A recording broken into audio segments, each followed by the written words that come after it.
1, 2, 3, 4, test salle 1, test salle 1, 1, 2, 3, 4, 1, 2, 3, 4. Messieurs, dames, bonjour, bonjour et bienvenue. 1, 2, 3, 4, test salle 1, 1, 2, 3, 4, 1, 2, 3, 1, 2, 3, 1, 2, 3, test salle 1. Messieurs, dames, bonjour, bonjour et bienvenue. Test enregistrement audio de salle 1.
Colleagues, we need to start now. Colleagues, we have to start now, please.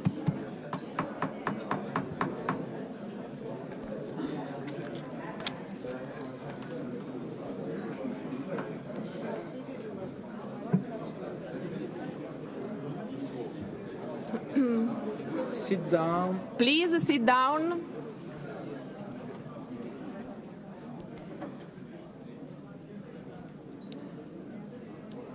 Thank you.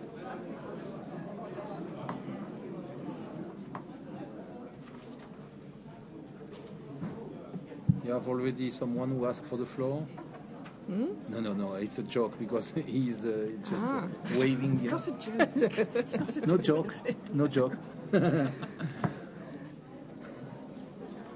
Okay. So we can begin. In accordance with the Rule 71 of the Rules of Procedure, I declare the 28th session of the Chamber of Local Authorities open. A little speech in Italian and then I follow in English. Prima di cominciare vorrei avvisarvi che sugli schermi sono pubblicati i Twitter dei giovani delegati e dei membri del Congresso che stanno seguendo la sessione. E poi oggi vorrei fare un saluto particolare ai membri della delegazione greca perché oggi è la loro festa nazionale, quindi auguri.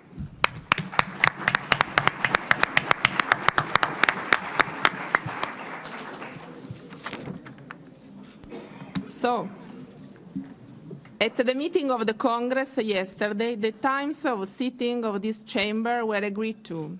The orders of the day now require the adoption by the Chamber of the draft agenda for this session, contained in document CPL 2015-28.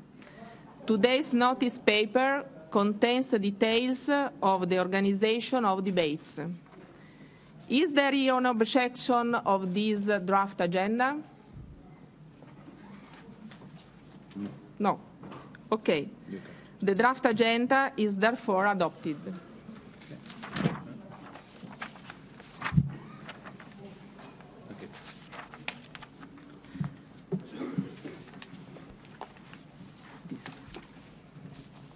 Colleagues, as first Vice President of this Chamber, I'm standing in today for our President Anders Knapp, who is retained in his country by an important Congress, an event that happens just once every 4 years, of the Swedish National Association, of which is also the President.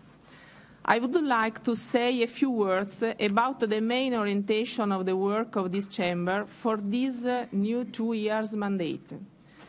To begin with, I would stress that our main priority remains unchanged. This is our responsibility for the implementation of the European Charter of Local Self-Government. This is our flagship text, which enables to us maintain the pressure on the governments of our member states to provide a significant degree of local autonomy in our countries. As our President Anders Knapp has reminded us, we are working towards the harmonization of the European legal space. For us, this harmonization passes by the prism of the European Charter and the application of its provisions in our member states. In its wisdom back in 1985, the Committee of Ministers of the Council of Europe built into the Charter what is called the compulsory nucleus system. This system, based on that of the European Social Charter, means that the countries which ratify the Charter have to sign up at the least 20 of the 30 paragraphs of the first part of the Charter, including then of the 14 basic principles. As for the other provisions, governments are encouraged to add to their undertaking and when this became possible. This combination of optional and compulsory clauses is a distinctive feature of the Charter. It was probably a political necessary back in 1985 in order to convince all the member states to approve the text of the Charter and to open it for signature. In 1985, many of our member states were far from having an adequate level of decentralization, so the opening for signature of the Charter was in itself a major step forward. Today the situation is very different, and our priority is to encourage and accompany our national authorities toward lifting as many of their reservations as possible and committing themselves to applying the provision of the Charter. We have made some progress in this respect, but much work remains to be done. For many of our governments, these reservations are now obsolete and can be lifted without any difficulty. But for others, the lifting of the reservation can only happen if they are prepared to adapt their system of local government accordingly, and this requires substantial political dialogue with the authorities concerned. It's the mission of our Chamber to engage our national authorities in such dialogue. It's through this that we will progress towards an authentic European local democracy. The mission that we organize in the context of our monitoring of the Charter gives us valuable opportunities for such a political dialogue. The post-monitoring exercises that we are beginning to organize on the invitation from national governments and which are increasing in demand are also valuable opportunities for dialogue. This mission is ambitious. Let's be realistic. It will not be achieved in the course of our 2 years mandate. We need your help, your energy to engage with the national authorities in your countries. We need the help of our president and vice presidents and of our national associations. However, I'm convinced that the challenges that we are facing today demonstrate that our local authorities are an indispensable partner for our central governments. Much of our session this morning will be devoted to the struggle against radicalization and the causes and the consequences of terrorism. This struggle cannot be effective without the commitment and the dedication of our towns and cities. Who better than mayors and elected representatives in close contact with their citizens on a daily basis to develop the policies of proximity and inclusion that are our best defense against these new threats, engaging our citizens, whatever their origin and age? Security requires, of course, firm action at both the national and international level. The national dimension of security obvious, but we will never succeed without the local dimension. The threats that we are facing today are coming from within our own communities, and it's within our own communities that we will find the solutions. The economic crisis is another reminder to us of the crucial role that our local authorities play in the life and the well-being of our countries. Local authorities are major economic players. In many European countries, they are the biggest players when it comes to public investment. It's the local authorities which are relaunching our economies. It's they who provide the conditions for our business to flourish. In this chamber, there is now a broad political consensus with regard to the necessity of the decentralization. The challenge for us today is to build on this consensus and develop a true and vibrant local democracy, endowed with the sufficient means to put in place effective policies and services for our citizens.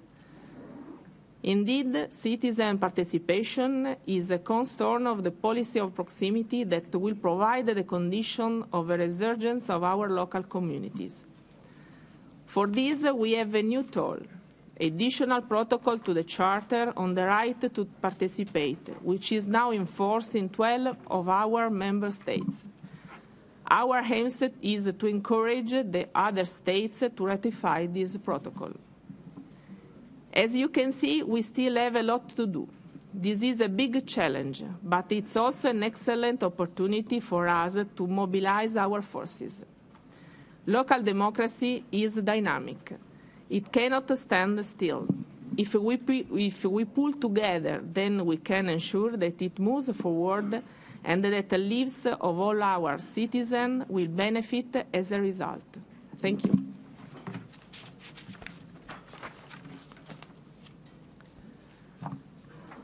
The next item on our agenda is the report of the Current Affairs Committee on the responsibilities of local authorities toward Jewish cemeteries, document CPL 2015-28. The presentation of the report will be followed by statements from 4 distinguished guests. There will then be a debate followed by a vote on the draft resolution. I now give the floor to the rapporteur to present his report. Mr. WARMISHAM, you have the floor for 10 minutes. Thank you.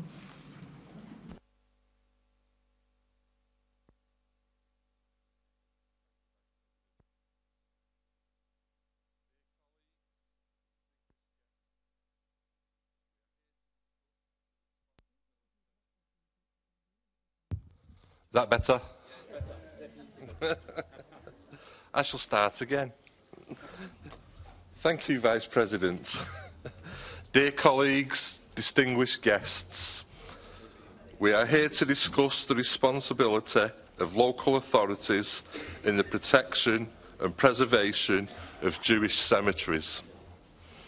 Although this resolution has been in the making for some time now, it coincides with the unhappy events in the last 3 months which resulted in the loss of lives for the Jewish community and also included desecration of their cemeteries. This is a good time to discuss the issue here in the Congress. Indeed, we look at what's going on across Europe. The desecration of cemeteries, Jewish cemeteries. Only last week in Hungary, a cemetery was desecrated with anti-Semitic slogans painted, headstones broken, but worst of all and most disgustingly, bodies dug up and exposed. It is sickening and absolutely disgusting what is happening. Even in my own area of Greater Manchester, where we have the largest Jewish community outside of London, there are attacks and cemeteries being desecrated with swastikas and anti-Semitic slogans. It is not acceptable what is going on. I will now return to what we are here for, but I felt I had to say that it is absolute disgrace what is happening right across Europe to Jewish cemeteries and to the Jewish community. You may remember that in 2012, the Parliamentary Assembly of the Council of Europe adopted a resolution which highlighted the holy nature of Jewish cemeteries as part of the European cultural heritage and drew attention to our collective responsibility towards cultural heritage. The Assembly underlined that these cemeteries should not be left uncared for. They asked Member States to take into account the protection of such sites during the preparation of urban development or spatial planning projects. They gave examples of good practice which could serve as the basis of policies that local and regional authorities could use.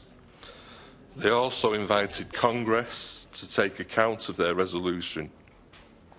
They ask us to promote cooperation between local and regional authorities, which are generally responsible for cemeteries for this purpose. The Bureau asked our committee to reply to this invitation. I was appointed rapporteur and proposed a resolution which you have before you today to the Current Affairs Committee, which approved it in October 2014. This Congress has always defended the right to freedom of religion and religious expression, the protection of human dignity and the preservation of the deceased in a manner compatible with their religion is an important part of this freedom.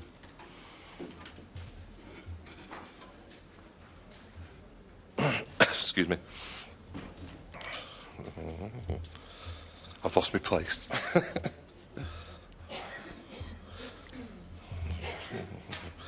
Over the course of history, the Jewish people have been dispersed across the world, often obliged to abandon its cemeteries. Once they had left, it was impossible to continue the preservation and protection of their holy sites, which were under threat from unauthorised urban development, vandalism, or quite simply the erosion that time brings. In this resolution, we invite the local regional authorities to promote the protection and preservation of holy Jewish burial sites. For example, by ensuring that urban planning and development projects are supervised in order to avoid the violation and deterioration of these sites. We should, whenever possible, provide protection areas around these sites. We ask them to engage in dialogue with the representatives of Jewish communities in order to understand the expectations and to set up partnerships of projects with interested Jewish organisations or with heritage preservation associations. We invite them to define and introduce policies to enhance the value of our cultural heritage by identifying and conserving them. This is recommended by the so-called Pharaoh Convention, which is the framework convention on the value of cultural heritage for society that the Council of Europe adopted in 2005. I would like to note, incidentally, that the Pharaoh Convention has frequently been linked to other standard-setting efforts of the Council of Europe on the implementation and the interpretation and presentation of heritage. Although this is one of its roles, the Convention also aims to create a pan-European reality, frequently referred to as a common European heritage, a shared sense of responsibility for a diverse heritage, frequently transcending national and cultural boundaries. It brings together the principles of conservation and social cohesion for a more peaceful society. Local authorities may be encouraged to take account of cemeteries and mass graves as part of a common cultural heritage and to take the necessary steps within their responsibilities to protect and preserve them over the longer term. For example, by creating European routes which can include these heritage elements and help to preserve them. The setting up of such routes also helps people to acquire knowledge of the faith and religious practices, thanks to which believers will show greater respect for the sites. Finally, in our resolution, we particularly emphasise that Congress considers that these provisions apply under the same terms to all other religious communities. Colleagues, I ask you to adopt this resolution and invite you to take part in the debate that follows, where we have distinguished guests who are in a position to give us information and answers. I am happy to answer any questions that you may have. I thank you for your attention and hope that you will join in the debate. Thank you.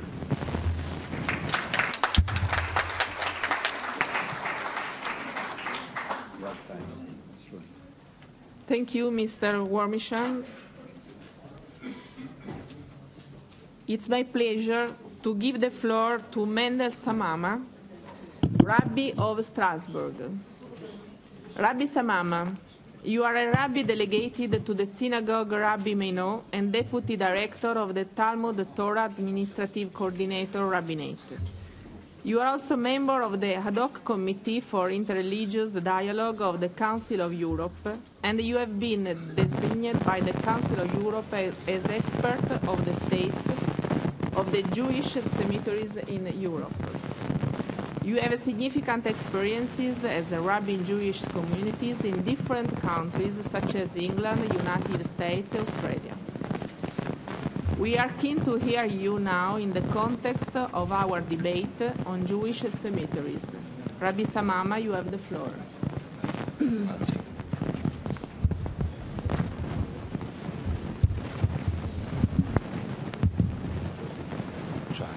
It's okay. Ok. Bonjour. Ça marche? Ok. Yes. Madame la vice-présidente, mesdames et messieurs, monsieur le maire de Strasbourg, Roland, monsieur le rapporteur, John WARMISHAM, d'ailleurs je vous rappelle que j'ai fait mes études rabbiniques à Manchester. Sorry, one moment please, the translation. We have problem with the... Ah. Okay. Est-ce qu'on peut faire un essai? There isn't interference. And the translator don't understand. Electrical problem, yeah. One moment, please. Okay. Sorry. Si ça continue, on va devoir interrompre parce que we need a technician.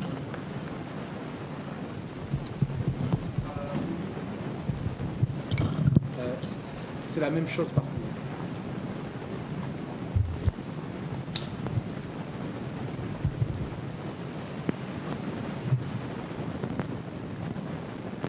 Quand c'est le rabbin qui parle, que ça bug ou... D'accord.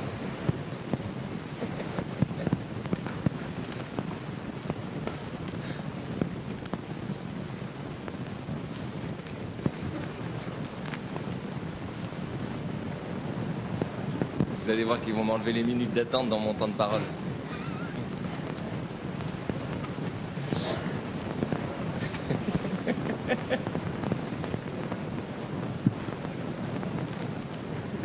Do we have interpretation now? Est-ce que vous avez de l'interprétation? Non, rien. Ok, on va... You have something now? You can hear them correctly? Is okay? Ok, we try to start again. Nous essayons de poursuivre et si nous ne pouvons pas, parce que c'est pas du tout possible avec le son, nous nous arrêterons quelques instants le temps d'avoir une aide technique. Bien, donc je reprends, monsieur le maire de Strasbourg, monsieur le rapporteur John WARMISHAM, et je vous rappelle que j'ai été étudiant à l'école rabbinique à Manchester, mais c'était à l'époque d'Éric Cantona. Oui, pour ceux qui, les footballeurs. Mesdames et messieurs, c'est un privilège pour moi de pouvoir m'adresser à cette honorable assemblée en tant que rabbin de Strasbourg et en tant qu'expert consultant pour le Conseil de l'Europe sur le rapport sur les cimetières juifs adopté par l'Assemblée parlementaire du Conseil de l'Europe en mai 2012. Aujourd'hui, je ne compte pas vous faire une énumération des cimetières juifs en Europe, ni vous parler de son importance en tant que patrimoine culturel de l'Europe. Ces deux aspects ont été largement détaillés dans le rapport et ils sont pour tous une évidence. En revanche, ce qui me tient à cœur est l'aspect de la responsabilité des collectivités locales dans leur devoir de préserver les cimetières. Disons les choses simplement. La plus grande difficulté à laquelle nous faisons face lorsqu'il s'agit de protéger un cimetière est due au fait qu'un cimetière est un lieu pour lequel nous avons parfois peu d'intérêt. Le cimetière n'est pas un thème très vivant. Comment justifier, en période de crise, qu'une municipalité puisse consacrer des budgets pour protéger et entretenir un cimetière alors qu'elle doit faire face à des besoins pour les chômeurs, les personnes âgées, les démunis, etc. Comment faire accepter l'idée qu'un cimetière d'avant-guerre devienne une priorité? Je souhaite donc vous proposer une grille de lecture un peu différente et une approche qui tient compte d'une actualité à laquelle nous sommes sensibles. L'Europe connaît aujourd'hui, plus que jamais, une vague d'antisémitisme sans précédent. Même notre région Alsace a connu une profanation de cimetière d'une violence impensable. Le cimetière de sa Réunion a été profané par 5 mineurs au milieu du mois de février.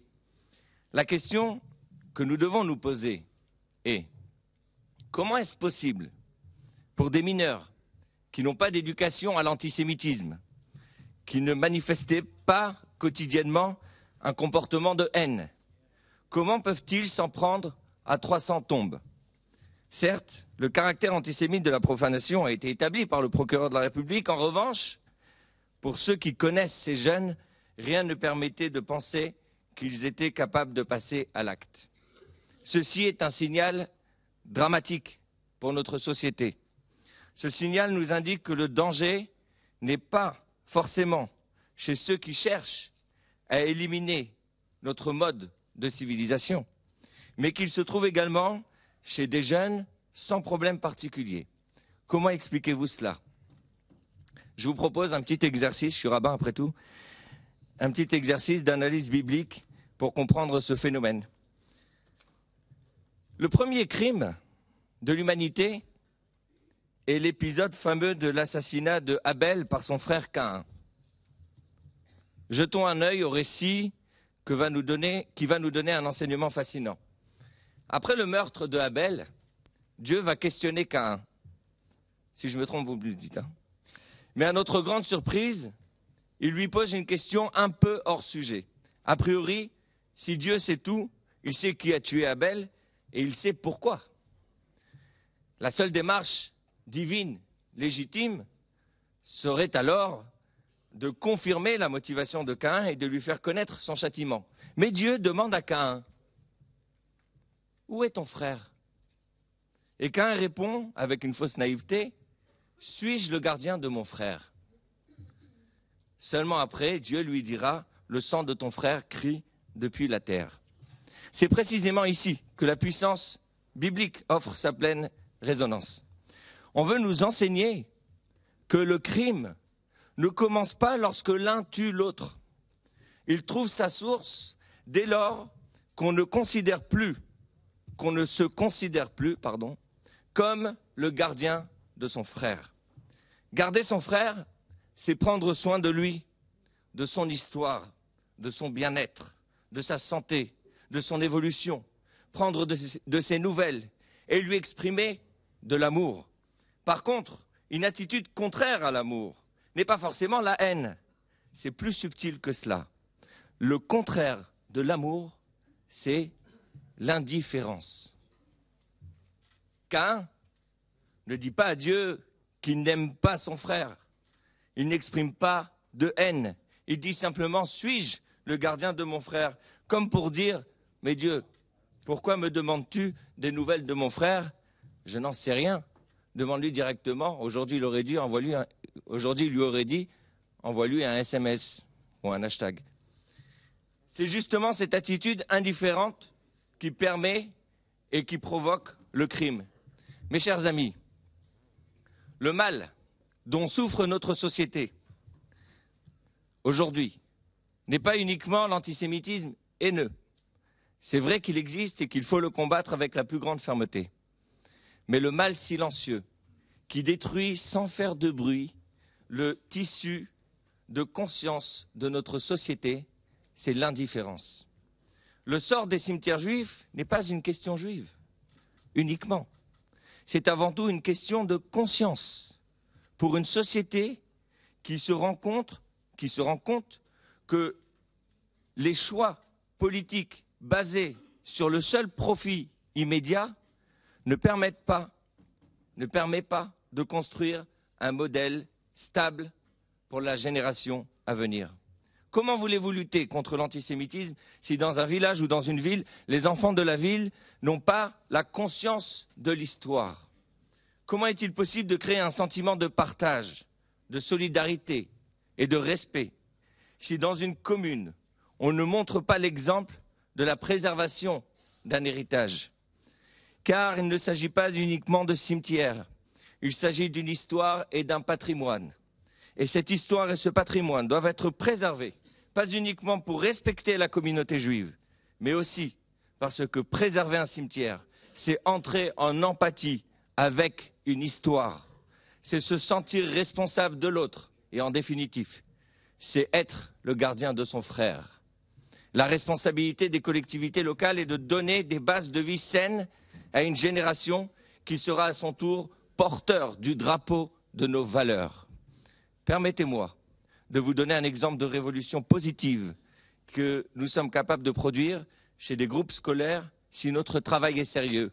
Hier, en sortant d'un rendez-vous, j'écoutais la radio dans ma voiture et j'ai entendu l'histoire poignante de Madame Dina Goldschalk qui a réussi à se cacher dans un village, Gennevilliers, pendant la guerre et qui a été retrouvée, dont son histoire a été retrouvée par un groupe du lycée à Gennevilliers. La recherche d'archives a été à l'origine de cette rencontre entre les générations et la fierté de ce groupe scolaire d'avoir été au bout de l'histoire de cette femme et d'aller jusqu'en Israël pour la rencontrer. J'ai une seule certitude concernant ces jeunes étudiants, c'est qu'ils ne peuvent plus se sentir indifférents face à de telles atrocités. L'éveil de la conscience collective a été mis en marche. C'est cela le sens du « je suis le gardien de mon frère ». Pour les cimetières, une méthode de travail avec une collaboration avec des associations compétentes pour permettre d'inclure dans les travaux scolaires une recherche qui commencera par le cimetière juif, puis l'histoire des juifs d'antan. Les conclusions seront à la hauteur de nos ambitions et j'ai la faiblesse de penser qu'un intérêt économique pourrait même venir par la suite.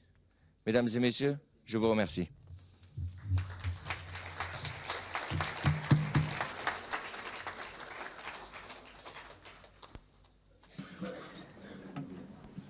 Thank you, Rabbi SAMAMA.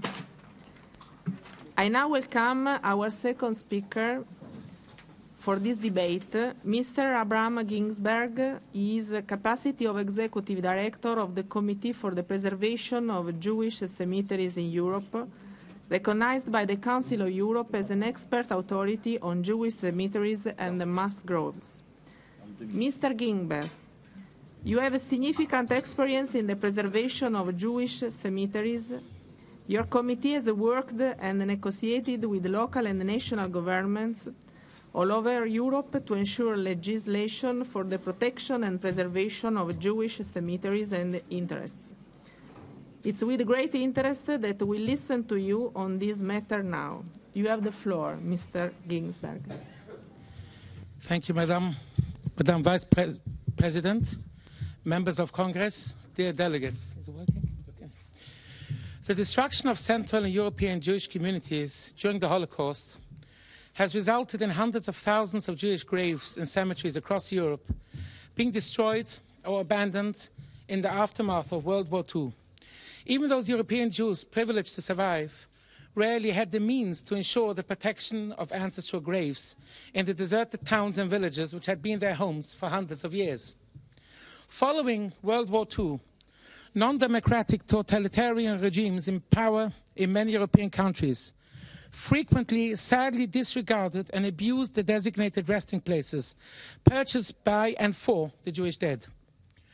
During this period, hundreds of European Jewish cemeteries were expropriated by national and regional governments as well as by local individuals, ignoring their sacred nature and the fact that they were legally acquired by the Jews interred there, whose descendants cared for the graves until they themselves were murdered, often in these cemeteries. The unfortunate fact that in most cases no tombstones remain in no way affects their sacred status and the everlasting rights of ownership of the Jewish community and its responsibility for their upkeep. The Committee for the Preservation of Jewish Cemeteries in Europe, which I represent, is dedicated to the sacred task of saving, protecting and maintaining the graves of Jews who have died in Europe since Jewish settlement began here hundreds of years ago. Since the establishment of our committee 20 years ago, its main objective and task has been to liaise with government officials and local authorities to protect Jewish legal rights and beliefs, and to stop schemes which would result in the desecration of burial places, cemeteries, or mass graves. The President of the Committee for the Preservation of Jewish Cemetery in Europe, the esteemed Rabbi Eliakim Schlesinger, the most senior Orthodox rabbinical Jewish leader in Europe today, who is widely respected and recognized internationally, has earned respect and admiration amongst governmental leaders and diplomats all over Europe. He has written a special memorandum explaining the Jewish law and tradition on the preservation of the eternal resting place of our deceased, from which I quote, "The connection between the soul and the human body after death is an essential aspect of our belief in the eternity of the soul. The soul suffers when a grave is disturbed, or even when disrespect is shown to what appear to us to be merely dry bones. The soul and spirit can only be at rest if the physical body in which they were located is at rest in the grave it acquired during its lifetime or which was allocated for it after death. This belief is a basis for the attitude to the respect and protection of graves of Jewish law and tradition. Even the removal of one single bone from its place of rest is strictly forbidden. It is a sacred responsibility of every Jew to preserve Jewish cemeteries. A Jewish cemetery is referred to in our tradition as a house of life, and its sanctity is eternal. Furthermore, this is a commitment and obligation that we have towards our ancestors and earlier generations to respect the everlasting wish to rest in peace and perpetuity. In all generations, Jewish people have ensured that the resting place of the deceased remains sanctified. And our commitment to ensure that it remains so is not only freedom of religion, but also respect of their human rights and those of their descendants. Naturally, the responsibility lies with the local Jewish communities. And until World War II, they were caring for the cemeteries according to the Jewish law and tradition. Unfortunately, after the Holocaust, these thousands of cemeteries all over Europe were left with no active, thriving Jewish communities to care for them. And those communities, now re-establishing themselves all over Europe, are dependent on the full cooperation of local, regional and national authorities. Another important issue is the recent discovery of hundreds of mass graves across Europe of men, women and children who were brutally tortured and killed. Most worrying are the calls from various sources for forensic and scientific investigation into their deaths, which would involve intrusive examination. This is an issue causing renewed pain to hundreds of thousands of Jews worldwide, most notably to Holocaust survivors, who are concerned that the unfortunate men, women and children who were brutally tortured should be left to rest in peace in eternity. The carrying out of these tests is, needless to say, also strictly forbidden. Past experience has shown that through direct communication with local, regional and national authorities, we can achieve an understanding of our concerns and reach satisfactory solutions, ensuring that the requirements of Jewish law and tradition are met. I take this opportunity to pay tribute and express our gratitude to the delegates of members' countries of the Council of Europe for years of cooperation and understanding, which have achieved wonderful results. I will give a few examples. In 2004, a major breakthrough in the memorial of the Belzec death camp was opened after an extensive memorial project in which our organization was involved. In 2005, Holocaust-era Jewish remains were found at an army base near Stuttgart Airport in Germany and were protected in recognition of our religious principles. In 2010, in the ancient historic town of Toledo in Spain, a school was being built when remains of an 800-year-old Jewish cemetery was discovered on the site. In Romania, a mass grave in the suburb of Iași was also saved. And the ancient Schnipke Jewish cemetery in Vilnius was faced with destruction to make room for redevelopment in the area. These and many other Jewish burial grounds and sites of martyrdom in and around cities and villages across Europe have all been preserved, and crises have been resolved through direct dialogue, understanding and cooperation to the satisfaction of all parties. Whilst we greatly appreciate the positive attitude of the authorities, these problems continually arise, and we need to raise awareness of the responsibility of national and local authorities to all levels to ensure basic recognition and respect for religion and human dignity. As I have the privilege to stand here at this wonderful and respected institution, which is at the forefront of promoting European cooperation in the areas of legal standards, human rights, democratic development, the rule of law, and cultural cooperation. I speak to you on behalf of those who cannot stand here. I speak on behalf of our ancestors and relatives, men, women, and children, many of whom were deprived their human rights and freedom of religion, and often of their very lives. We are most grateful to you for taking this initiative to promote dialogue and to urge all local authorities to recognize their responsibility and work closely with the Jewish community in these areas. We offer our full commitment and to cooperate and assist in all aspects of safeguarding the Jewish cemeteries and mass graves. And we can all today say to our Jewish ancestors and relatives, we have not forgotten you. We are carrying out our moral and ethical duties. And in today's world, where democracy and freedom of religion are respected and promoted, you too will have your everlasting wish fulfilled to rest in peace in perpetuity. To conclude, our sages assure us that the souls of the deceased are indebted to those who act for the protection of their graves and intercede on their behalf in the higher worlds.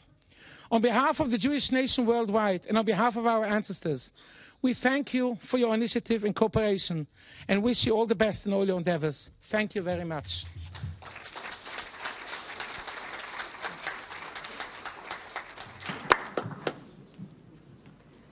Thank you, Mr. Ginsberg. I have the pleasure to welcome Mr. RIES, the Mayor of Strasbourg, to our chamber. Mr. RIES, you are already known to many of us as you were an active member of the Congress from 1995 to 2002. You've had a distinguished career in local, regional, and national politics. You have been mayor of Strasbourg since 2008. You have also been a senator for BEILIN from 2005 to 2014. Coming to the subject of our resolution and debate today, you have a significant experience in the preservation of Jewish cemeteries. Recently, you have spoken about the security measures taken regarding holy places and against the desecration of the Jewish cemeteries in Sarah Union in Alsace. We are eager to hear what you have to say. Mr. RIES, you have the floor.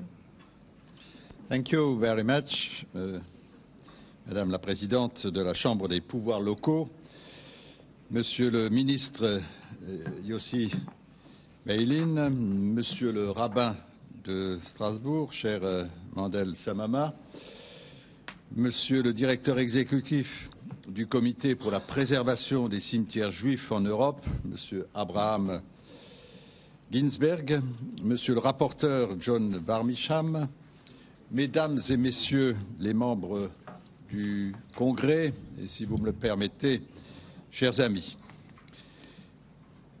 permettez-moi tout d'abord de vous dire combien je suis heureux, combien je suis honoré d'être parmi vous aujourd'hui et d'intervenir dans le cadre de ce débat important sur la responsabilité des autorités locales à l'égard des cimetières juifs. La nécessité de protéger ces lieux est malheureusement d'une particulière acuité en ce moment et tout particulièrement dans notre région ici en Alsace et à Strasbourg. En effet, cela a été rappelé par le rabbin SAMAMA, le 15 mars dernier, donc tout récemment, près de 300 tombes ont été profanées, des stèles renversées, des pierres tombales brisées au cimetière juif de Sarre-Union. Et malheureusement, ce n'est pas la première fois que ce cimetière-là est ainsi visé. En 1988, une soixantaine de stèles avaient déjà été renversées et en 2001, 54 tombes avaient été saccagées. Hélas, ces 3 attaques contre le cimetière juif de Sarre-Union ne sont pas des actes isolés, mais viennent s'ajouter à une série d'autres, et notamment celles des années 2010 et 2011, ici à Strasbourg, au cimetière juif de Cronenbourg, celle de 2010 au carré musulman du cimetière de la Robertsau, et bien avant encore, dans les années 1990, à celle qui avait glacé le sang de la France entière avec les crimes atroces commis à Carpentras. À chaque fois, nous sommes en quelque sorte démunis face à de telles exactions que nous avons du mal à comprendre et auxquelles nous avons du mal à faire face. Et, mesdames et messieurs, il nous faut dépasser le sentiment d'incompréhension qu'elle provoque en nous et la perplexité dans laquelle elle nous plonge en réaffirmant les principes éthiques qui fondent nos sociétés à chacune de ces attaques. Comme vous le savez, en Alsace-Moselle, les cimetières israélites sont la propriété des consistoires, contrairement au reste de la France où ce sont les communes qui en sont propriétaires. Néanmoins, la ville de Strasbourg et son agglomération interviennent régulièrement pour accompagner le consistoire en vue d'effectuer des travaux d'entretien, de réfection et de sécurité.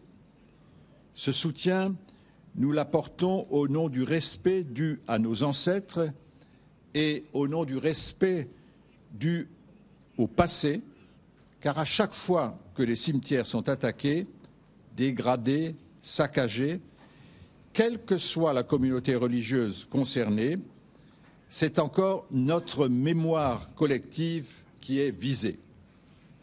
Ainsi, ne nous y trompons pas, qu'il s'agisse d'actes isolés ou de stratégies pensées, qu'ils procèdent d'une idéologie de la haine ou qu'ils soient le fait de l'ignorance et de l'inculture, ce qui est visé, c'est bien l'une de nos valeurs fondamentales. Je veux parler de la liberté. Liberté de culte, liberté de croyance, liberté de vivre selon ses propres convictions, en harmonie avec la société environnante et, pourquoi ne pas le dire, la liberté de penser tout simplement. Ce qui est visé aussi, je le dis fortement ici, c'est la civilisation même dans son principe. Car, vous le savez, ce qui nous distingue, nous, humains, de l'animal, dont le cadavre constitue une proie pour d'autres animaux, c'est bien la sépulture, ainsi que tous les rituels qui entourent la mort. Car c'est bien en inventant la sépulture que les hommes se sont élevés au-dessus de la condition animale et ont inventé la civilisation, je devrais dire les civilisations.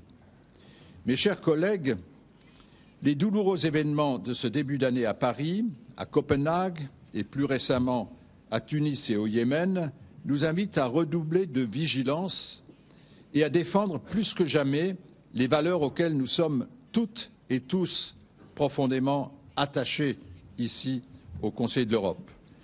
C'est ainsi que, dès le lendemain de la grande marche républicaine du 11 janvier dernier en France, j'ai lancé, et ici à Strasbourg, j'ai lancé une grande conférence citoyenne en invitant tous les Strasbourgeois à s'exprimer, à libérer leur parole dans le cadre d'une série de rencontres sur des thèmes liés à l'éducation, à la laïcité, à la liberté d'expression, à l'emploi des jeunes notamment.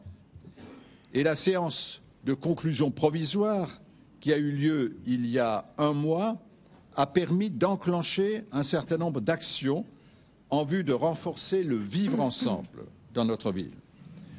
Il est en effet impératif de traduire dans les faits ce dont je suis intimement convaincu, à savoir que l'autre, dans sa différence, ne me menace pas, moi, dans mon identité. Il peut m'enrichir, mais il est un élément supplémentaire permettant à l'homme que je suis ou à la femme que nous sommes, que vous êtes, d'être pleinement elle-même ou lui-même, en acceptant ou sans accepter ce qui vient de l'autre. mais en le respectant. Je crois que cette base-là, elle est tout à fait importante et il fallait le rappeler ici. Et c'est pourquoi je suis déterminé à faire de Strasbourg une ville qui soit pionnière et qui soit un modèle en matière de dialogue interculturel et interreligieux, une ville de tolérance et d'échange. Et cette ville qui rassemble tous les atouts pour porter ce message de paix, eh bien, je souhaite qu'elle puisse s'exprimer en direction des autres et apporter ce message de tolérance et de respect de l'autre qui est si essentiel pour le vivre ensemble. Permettez-moi, pour conclure, de donner la parole à Winston Churchill, qui, à la fin de son discours prononcé ici à Strasbourg en 1949, au moment de la création du Conseil de l'Europe, interpellait les Européens de la manière suivante. Je le cite. « Pour ma part, dit-il, je ne suis l'ennemi d'aucune race et d'aucune nation du monde. Ce n'est pas contre une race, ce n'est pas contre une nation quelconque que nous nous rassemblons. C'est contre la tyrannie, sous toutes ses formes, anciennes ou modernes, que nous nous dressons résolument. La tyrannie reste toujours la même, quelles que soient ses fausses promesses, quel que soit le nom qu'elle adopte, quels que soient les déguisements dont elle habille ses valets. » Mesdames et messieurs, puisse ce message de Winston Churchill habiter chacune et chacun d'entre nous, en France et au-delà, et à travers toute l'Europe. Merci de votre attention.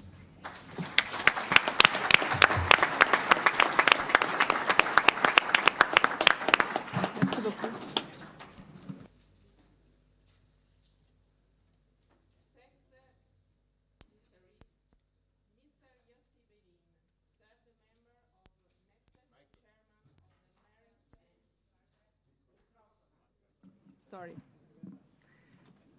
Sorry for the microphone. Mr. Yossi BEILIN served as a member of Knesset, chairman of Meretz Yashad Party, Minister of Justice, Minister of Religious Affairs, Minister of Economy and Planning, and Deputy Foreign Minister of Israel. Throughout his political career and after leaving the political life, Mr. BEILIN has worked for building peace between Israel and Palestine. He is the initiator of the Oslo process in the spring of 1992, and in 1995 he formulated with the Palestinian leader Mahmoud Abbas the possible basis for a final settlement on a Palestinian state. BEILIN co-launched the Geneva Initiative with Yasser Rabbi, presenting a full model agreement between Israel and the Palestinians. One of Mr. BEILIN's concerns is the continuity and the relations between Israel and the diaspora Jewry. He is the creator of the Birthright program, which over the years has brought tens of thousands of Jews to Israel. Mr. BEILIN, you have the floor. Thank you very much, Mrs. Vice President, and thank you for your generous introduction. Mr. Mayor, ladies and gentlemen, I would like to thank you for the invitation and to thank the Secretary General of the Council of Europe and Mrs. Claudia Luciani for this initiative. The truth is that when I understood it is a kind of a debate, usually I'm used to debate with somebody and to argue with him or her. There is no argument here. We all agree. But it is still a debate. It is a debate because we are coming to the same conclusion from different angles. You heard the distinguished rabbis who are coming to this issue from a very religious angle, speaking about the Jewish rituals, the Jewish faith, the importance in the Jewish faith for the preservation of the corpses after their death. I must admit that I'm coming to it from a very secular angle. For me, besides respecting, of course, the faiths of others, especially my own people, of course, it is the respect for history, for the history of the Jewish people, the history of Europe. There is no, the story of Europe is not the same story without the Jews, including the story of anti-Semitism. And there is no story of the Jewish people if Europe is not part of it. And this is why I was very worried to know during the years about the situation of the memories of the Jews in Europe. The cemetery, the cemetery story is actually one of the last remnants of Jewish life in this vibrant continent. Actually, there are almost no Jews in Europe today. It's less than 2 million Jews, which means it is the lowest number since the end of the 18th century. On the one hand, it doesn't prevent anti-Semitism. I mean, it proves to us that anti-Semitism can live and kick without Jews almost.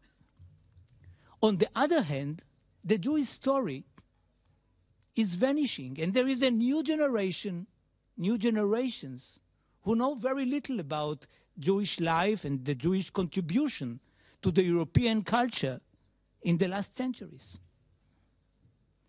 Now, before the Second World War, there were about 20,000 cemeteries in East Europe. After the war, only 10,000 remained. And most of them, especially in East Europe, are in a very bad shape. It is vandalism because of anti-Semitism. As the mayor said, we may be very wise and talented, but we don't have an answer. We don't understand really if we have a debate about anti-Semitism, and we have endless debates about anti-Semitism. What is it? Why exactly? Even if we are not here anymore. So I will not get into it, mainly because I don't know what to say about it. But there is vandalism, and there is anti-Semitism, and there is real estate issues. Some of the cemeteries are in very, very precious places in those cities in Europe. And the net result is that these cemeteries are vanishing. And with the way they vanish, they also add the physical remnants of the Jewish experience in Europe. This is why I decided personally to join a group which was initiated by Rabbi Yitzhak Shapira, whom I know, in order to deal with this matter systematically. And this is the main message for me today to you. There are people, there are groups which deal with saving cemeteries, Jewish cemeteries in Europe. We did not invent the idea, but it is not done in a systematic way. It is not very cheap. And the result of it is that very few cemeteries are being saved. The idea is to save the cemeteries in a course of 10-15 years to understand which cemeteries are in very bad shape because of the vegetarian problem, the vandalism, the people who deal with real estate and whatever, which of them can wait a little bit, to fence them, to put a gate, to create access to these cemeteries if there is no access way, to put a plaque which says, here Jews lived and died in this community, and to go on. There are many other things that should be done to save the tombstones, to create a much more friendly to the user, if I may say, cemeteries. But the main idea is to save them as soon as possible. And here we joined forces, the religious authorities, which were referred before, and those who deal with it from the cultural and historic aspects of the project, in order to do it as efficient and as systematic as we can. We got the initial budget for a pilot project from the German government, and since January this year, we are already working. The first place is West Ukraine. We would like to work in Poland, in Hungary. We will work in Bulgaria. But the aim is to get to all of East Europe in the coming years and to save these cemeteries. Now, there are many other targets or sub-targets. One of them, which was mentioned here before, is the issue of the contact between schools and cemeteries. In some places, schools already adopted Jewish cemeteries, learned about this community in order to know much more what this community was hundreds of years ago. So it is the educational issue, which is very, very important. For me, it is the most important one. Then there is the aspect of tourism, especially Jewish tourism to all these places. Many people, like myself, are interested in our roots. My roots are in Belarus. I have never been there. But I know that my mother came from Belarus. I would like to go there. So you have, and it is not too difficult. So it is something which might be not only nostalgia, but an industry of tourism as part of the tourism industry, which is, as you know, the most important industry in the world. So we are speaking about different aspects of this project. We want to finish the first pilot project by the end of December this year, and to continue and work with more budgets from the local authorities, from funds, from governments in the coming years. And this was why it was so important for us to address you. Because you are coming from the local authorities, from the regionals. Without your cooperation, without your help, without your permits, because you need a permit to fence the cemetery and to put a gate or whatever, everything needs a permit, and rightly so. So without these permits, it won't be possible to work, and especially not possible to work very quickly. This is why we need you to know, first of all, about this project, which uniqueness is its systematic ambition to really deal with these cemeteries and to say in a few years, okay, we saved the Jewish cemeteries in Europe. And once you know about it, if you can help us in different ideas, in prioritizing the cemeteries, in suggesting to us some ideas that we perhaps did not think about it, because we are not there, and as it was already said, we need this project mainly because in most of these places there are no Jews anymore. And there is nobody who can really keep and guard these places. So you, if you are ready, could be the ones who replace them in order to know, in order for the young generation to know that Jews lived there in Europe, had hopes to remain in Europe forever, believed that they could be part of Europe, to be part of the emancipation, and eventually understood at a certain point in the 30s and in the 40s that it was impossible. Thank you very much indeed.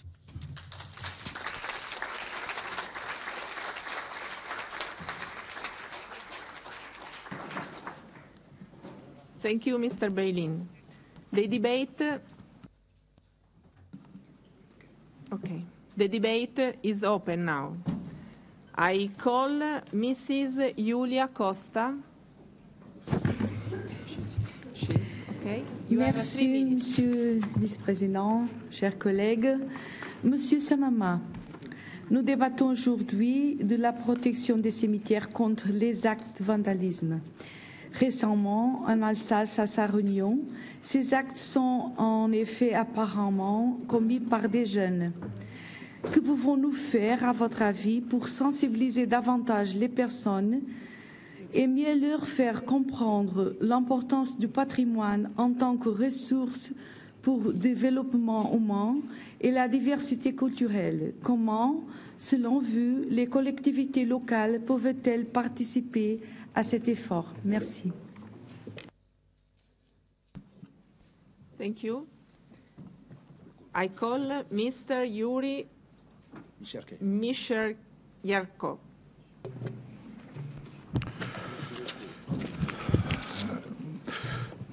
Юрий Мещеряков, уважаемый председатель, мы в целом разделяем озабоченность докладчика и наших коллег об имевших место случаев вандализма на ряде еврейских кладбищ и рекомендации местным и региональным властям поддерживать их в надлежащем состоянии. В резюме проекта резолюции отмечен призыв рассматривать кладбища и массовые захоронения как часть наследия и принимать необходимые шаги к усилению ответственности для их защиты и сохранения, независимо от религиозных убеждений. Как правило, все религии мира расценивают любые посягательства на места захоронения как надругательство, и поэтому покой умерших в цивилизованных странах защищен законом. В связи с этим в России президентом инициирован закон об уголовной ответственности за кладбищенский вандализм в виде лишения свободы сроком до 5 лет. И все выступающие с трибуны только что говорили, что еврейские кладбища – это не только еврейский вопрос, и это действительно правда.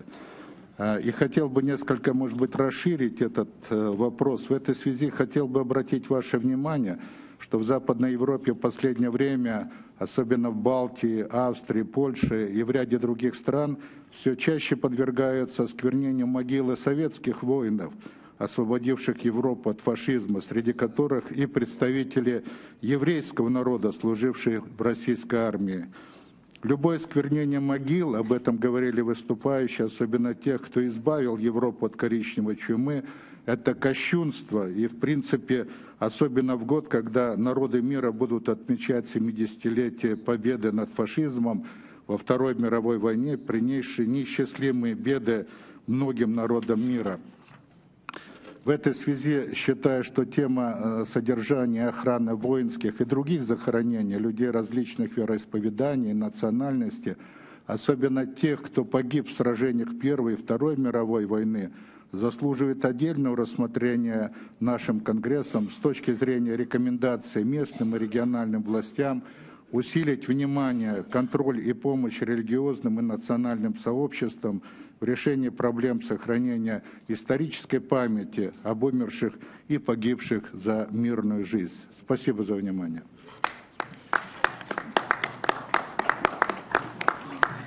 Thank you. Now, Mrs. Neff. Gabrielle Neff. Ja, Frau Präsidentin, meine lieben Kolleginnen und Kollegen, ich komme aus München, bin dort Stadträtin. München hat die israelitische Kultusgemeinde München-Oberbayern mit 9.500 Mitgliedern und eine liberale jüdische Gemeinde mit 300 Mitgliedern. Wir haben 2 jüdische Friedhöfe, den alten Friedhof, der heute nur noch für Familien, die dort schon begraben sind, zugänglich ist, und einen neuen Friedhof. Die jüdische liberale Gemeinde Bet Shalom bestattet ihre Angehörigen auf einem christlichen städtischen Friedhof in München.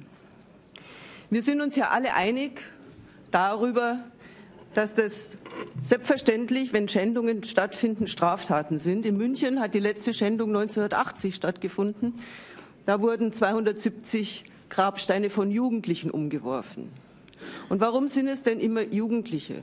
Und da ist doch unsere Aufgabe, und da sind wir doch uns alle einig, Es ist eine Frage der Erziehung, es ist eine Frage der Herzensbildung.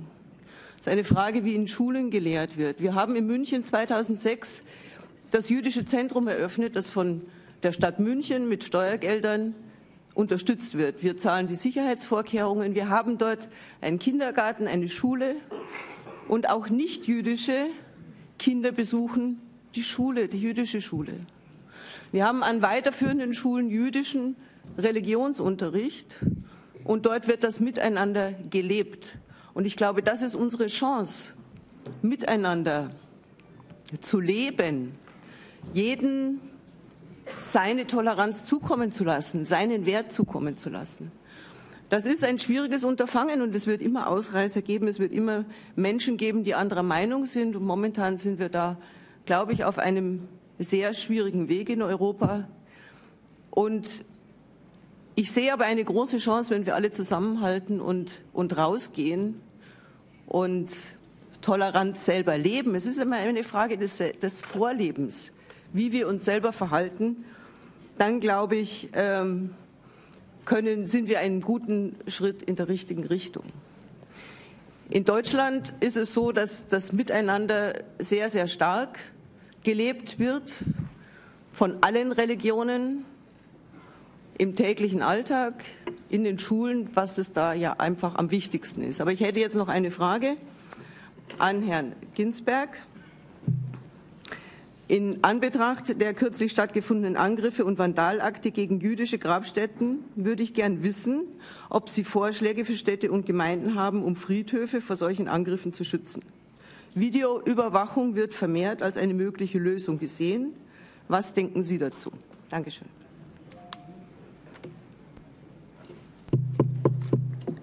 Thank you. After the answer. Now, Mr. Michel Guegan.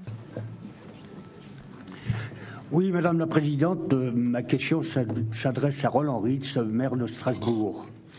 Monsieur le maire, mon cher Roland, le Conseil de l'Europe dispose d'une convention cadre sur la valeur du patrimoine culturel pour la société, plus encore connue sous le nom de convention de Faro, qui promeut le patrimoine et la diversité comme moyen d'accroître la participation à la vie culturelle. Vous êtes maire d'une ville dont la population présente une grande diversité culturelle. Comment voyez-vous votre rôle en matière de sensibilisation à l'importance de cette diversité pour la démocratie? Que peut-on faire pour développer les interactions entre les communautés de cultures différentes? Merci. Thank you. Now, Mr. Jean-Louis Testud.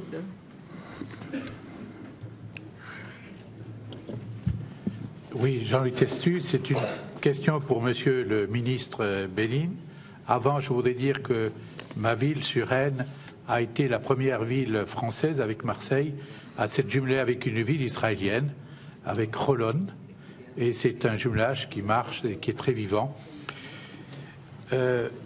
Monsieur le ministre, votre pays, nous ne le savons pas assez, rassemble des populations issues de cultures et de religions diverses. Et vous avez une riche expérience du travail interreligieux et interculturel. De cette expérience, quelle est votre vision du futur des communautés juives en Europe? De plus, vous nous avez indiqué, Monsieur le ministre, que la population juive en Europe a fortement diminué, et pourtant le Premier ministre d'Israël, M. Benjamin Netanyahou, et son prédécesseur, Ariel Sharon, ont appelé les Juifs de certains pays européens d'immigrer. Pensez-vous réellement que c'est une bonne solution?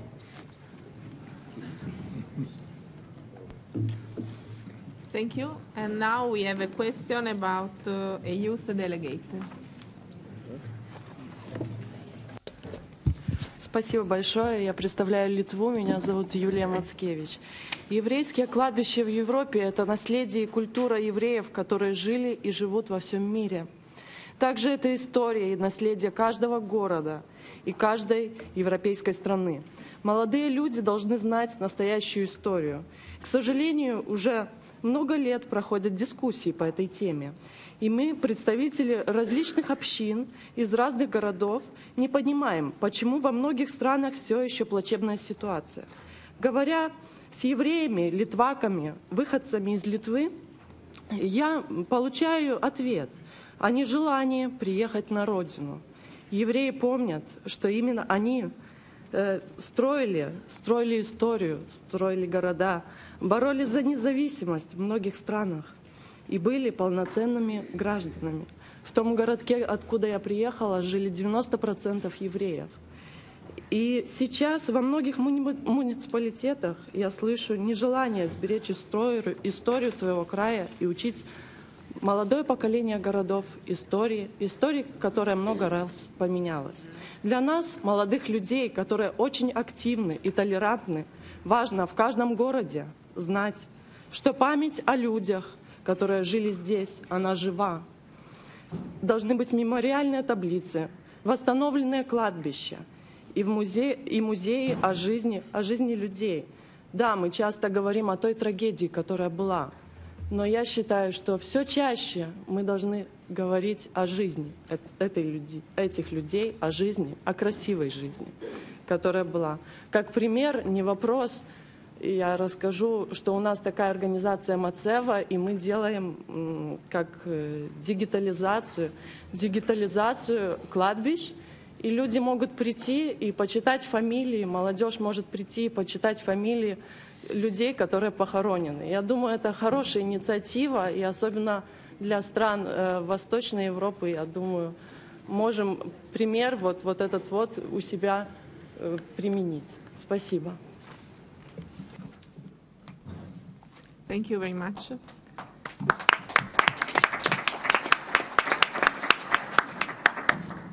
Does any other member wish to speak? No? That concludes the list of speakers, so I will now give the floor to our guests and the rapporteur to reply to the comments made. Rabbi Sanana, do you wish to reply?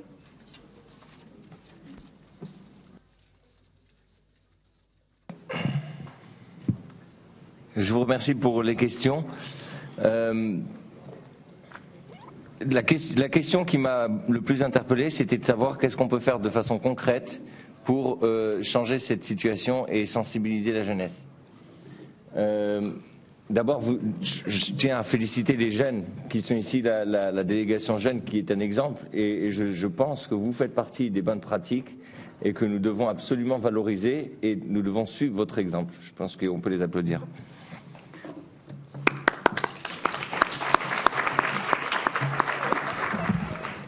Deuxièmement, il y a un élément qui me semble essentiel dans la question de la sensibilisation. J'ai écrit un papier un blog qui s'appelle « Vivre ensemble, est-ce bien raisonnable ?» Et j'ai décrit une situation où en réalité, l'Europe a voulu créer un vivre ensemble, mais ce vivre ensemble a été parfois et bien souvent un échec. Pour une raison simple, et je vais citer le grand rabbin d'Angleterre, l'ancien grand rabbin d'Angleterre, Jonathan Sachs, qui expliquait que le problème est qu'on a imaginé une société comme des gens qui vivent dans un hôtel, où chacun peut faire ce qu'il veut dans sa chambre, on leur demande juste de respecter les parties communes. C'était un petit peu ça l'idée du vivre ensemble. C'est-à-dire on s'est dit qu'on va tous vivre en ville, on va tous vivre dans la même société, l'essentiel c'est que les parties communes, on les préserve. On se rend bien compte que ça ne marche pas. Qu'est-ce qu'il faut faire? Eh bien, il me semble que la chose qui va être essentielle aujourd'hui, je m'excuse, mais j'ai entendu, par exemple, vous savez, là, en France, on sort on est en plein des élections départementales, et on a des gens qui ont lancé l'idée de supprimer les repas où il n'y aurait pas de porc, de les supprimer, donc d'imposer des repas avec du porc. J'ai trouvé ça complètement, vous m'excusez, mais le grand rabbin de France l'a dit, c'est une hérésie. Quel est l'intérêt de créer, de cristalliser des conflits et de mettre des gens mal à l'aise alors qu'il ne s'agit pas de faire un repas religieux, il s'agit de faire un repas qui pourrait respecter la sensibilité de l'autre sans porter atteinte à la mienne. C'est l'idée que le maire de Strasbourg a dit tout à l'heure. Je crois que les hommes et les femmes politiques qui sont là, à l'échelle locale, doivent avoir en conscience cette idée qu'on doit faire en sorte de réveiller la sensibilité de l'autre. Quand je parle de « suis-je le gardien de mon frère ?», ça veut dire qu'il faut absolument que nous, dans notre société, on nous a appris à être selfish, en faisant des selfies à longueur de journée. Eh bien, on doit apprendre à penser à l'autre. Et c'est une éducation nouvelle. On est dans un ère nouveau, nouvelle, je ne sais plus, peu importe, nouveau.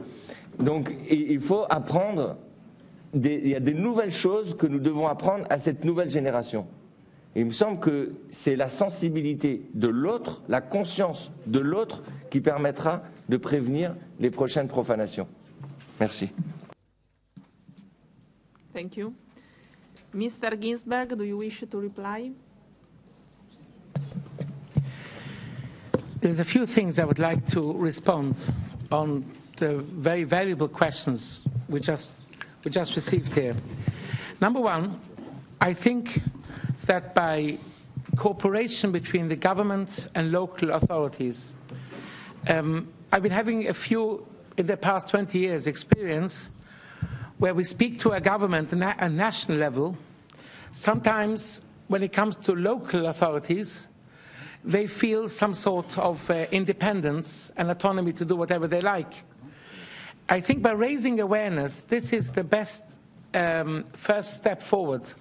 By raising awareness that the cemetery is not just a piece of property or land that can be developed. This should be registered. For instance, by us in England, there's a system that historic buildings are listed and graded. And then everybody knows that this has to be preserved. Nobody will go and vandalize such historic sites because they know that they will be prosecuted for that. And I think that which I raised before, and I'm very grateful to the youth delegates also. She mentioned the story of Vilnius. Vilnius is actually, we're quite happy to announce that we're working very closely with the government. And as a matter of fact, we're going there in April, where they are trying to renovate the museum near the Schnipke Cemetery. And we're working together. We're invited to investigate the site. And I think by having a database where all the cemeteries are listed and having the understanding that this has to be preserved, obviously where it can be to erect a fence, this will give the protection for the cemetery. Thank you. Thank you. Mr. RIES, do you wish to reply? Merci beaucoup, Madame la Présidente. Je suis interpellé par mon ami Michel Guégan sur un sujet qui est au centre de mon action politique à Strasbourg, à savoir comment assurer le vivre ensemble de la diversité de la communauté citoyenne de Strasbourg. Et je voudrais mettre en avant deux idées qui constituent des lignes de force de cette politique que j'essaye de promouvoir à Strasbourg. La première de ces idées, c'est que c'est souvent l'ignorance de l'autre, la méconnaissance de ce qui constitue l'identité des uns et des autres qui est à l'origine de l'angoisse et souvent de l'agressivité. Et donc, ce qui, moi, me paraît important, c'est que les uns et les autres apprennent à se connaître dans leur diversité. Nous avons inauguré, il y a maintenant 3 ans, une grande mosquée à Strasbourg. Et j'étais très heureux que les responsables de cette grande mosquée acceptent que des non-musulmans viennent visiter le lieu de prière pour voir ce qui s'y passe, pour voir comment les musulmans prient leur Dieu, quelles sont leurs relations à l'au-delà, à la divinité, et qu'on comprenne que finalement cette relation, elle existe dans toute l'humanité, et que ceux qui ne sont pas croyants, eh bien, sont respectables également. Donc comprendre l'autre tel qu'il est, pour ne pas plus en avoir peur, pour ne plus générer des angoisses inutiles. Et la deuxième chose qui me paraît importante, c'est que dans toutes les religions, à travers l'histoire, il y a eu des déviances extrémistes.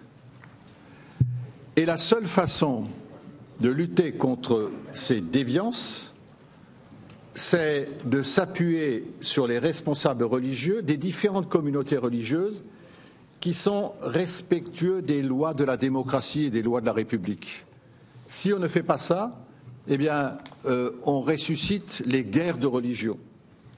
Donc, dans toutes les religions, il faut pouvoir, je dirais, isoler les radicaux, les extrémistes. Et pour les isoler, il faut s'appuyer sur la majorité de la communauté et pour tous ceux qui, dans leur foi, sont en même temps respectueux des lois de la République. C'est ces deux points qui me paraissent importants. Je ne vais pas entrer dans le détail des mesures à Strasbourg, mais ça me paraît être des lignes de force de la politique que nous essayons de mener à Strasbourg pour assurer le vivre ensemble de la diversité. Thank you, Mr. RIES.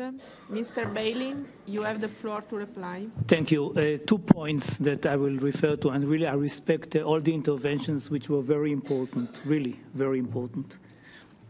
One is how to connect the young generation to the project of saving these cemeteries. There were some experiences already of of adopting cemeteries by schools. The school takes upon itself the local Jewish cemetery, reading the tombstones, trying to know who these people were, and eventually revives the whole story of the community through this cemetery. The school is following the work of rehabilitation, and then the pupils are writing dissertations about different aspects of the Jewish community. So this is just a kind of a hook which enables the pupils to understand what happened there during the last centuries, because most of these, or many of those cemeteries are very old ones. So this is the way which has been already invented, so-called, and is very successful. Speaking about the other question, which is more, I would say, political, of calling upon the European Jews to come to Israel, I would say the following thing. For me, Israel is the safe haven. This is the place to which every Jew knows that he or she can come whenever he or she feels that they want to be citizens of a safe haven, either because they are Zionists, either because there are very big problems at home and they feel that they have to go elsewhere. During the Second World War, there was no country in the world which was ready to accept Jews, and as a result of this, many of them, millions of them died. This should never happen.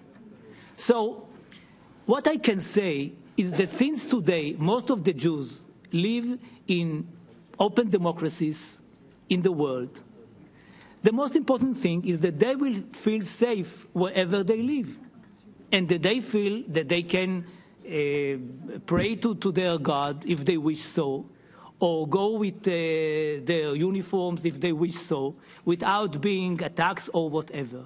So our role as Jews in Israel and in the world is to assure their daily life there. If you ask me personally whether I would like Jews to live in Israel, I will not deny that this is something that I want to do. I know that they will not come. And I believe that it is my role to help them to live their life wherever they live right now.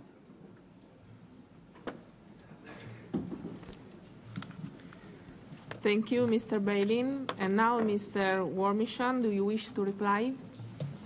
Can I just say, as a rapporteur, I've found this a real pleasure to investigate and to look at the work that I've had to do.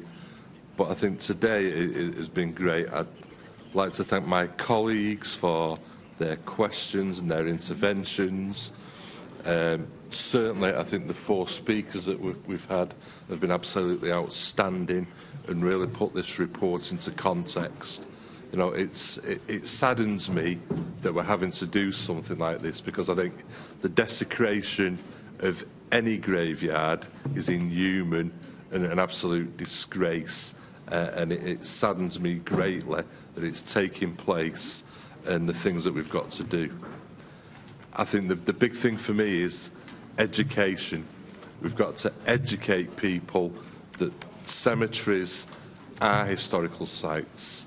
In Manchester, we've got one of the biggest graveyards in Europe, in Southern Cemetery in Manchester, and there are many, many historical figures buried there where people go and visit to see the graves. And I think that when you look at what we're suggesting in this report, it's up for us as local councillors from local and regional authorities to ensure that we're protecting our graveyards and to make sure, particularly Jewish graveyards and other religions' graveyards that are attacked and desecrated. We have a great role as elected representatives to ensure that we protect and that we support our local communities, and most important of all is that we must promote community cohesion. We are a multicultural world and every one of us deserves respect. We are here in this house that was set up after the war for reasons that we know, and the thing that we should never ever forget, that we are here to protect and promote human rights, look at local democracy and the rule of law. And we should be proud that as elected members we are on this Congress, and we should take that back to our communities and actually not be afraid to speak out.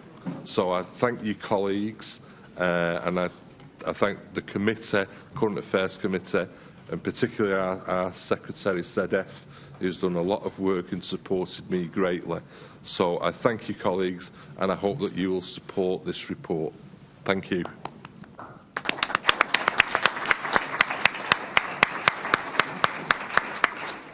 Thank you, Mr. Wishman. The debate is now closed, but now we must vote. We now come to the consideration of the draft resolution contained in document CPL 2015-28. No amendments have been tabled. The Congress will now vote on the draft resolution. A simple majority is required to adopt the resolution. I will now put the draft resolution to the vote. The vote is open.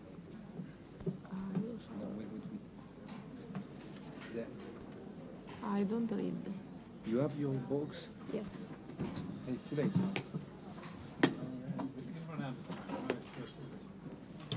It's too late. The vote is closed. I don't read. Please, the vote is closed. You have to say that. The vote is closed. Please show the result. Show the result. 59 yes and 5 no. 2 abstention.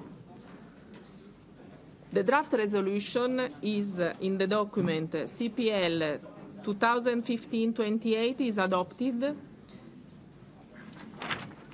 Is adopted. Is adopted. Thank you very much. Thank you to all.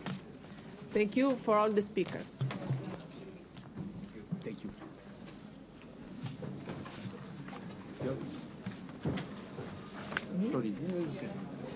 say it.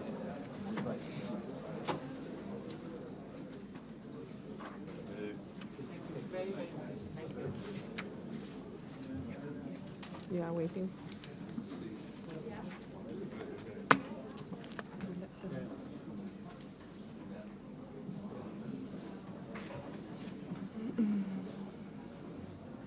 We can see.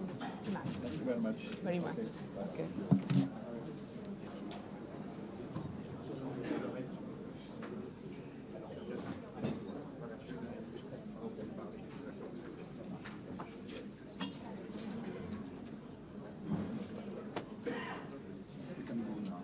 We start.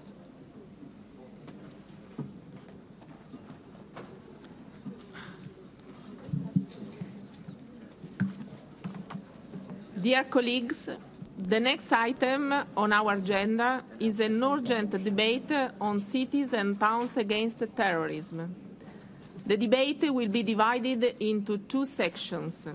First, we will consider the internal threats to Europe's towns and cities, and then we will consider external threats and consider the example of the town of Kobane in Syria. I now welcome our speaker for this debate, Mr. Guilherme Pinto, in his capacity of President of the European Forum for Urban Security. Mr. Pinto, you are already known to many of us as a long-standing member of the Congress. Last month, many of us were fortunate to enjoy your hospitality when you hosted the meeting of the Congress monitoring as mayor of Metosinhos. You have been president of EFUS since 2010 and regularly speak on security issues. You have a long experience of combating radicalization, including through the RIES project, and we are looking forward to hearing your views on this subject and the prospect for our two organizations working more closely together to make our towns and cities safer places. Mr. Pinto, you have the floor.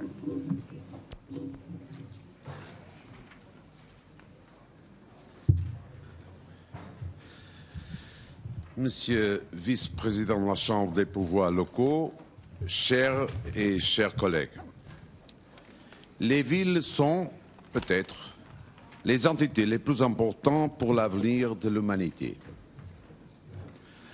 À un moment où les États sont presque engloutis par des entités supranationales, notamment en ce qui concerne les questions de justice et de l'économie, les villes, comme au début de la civilisation, ont le grand rôle d'encadrer les gens, de satisfaire leurs besoins et d'intégrer la citoyenneté.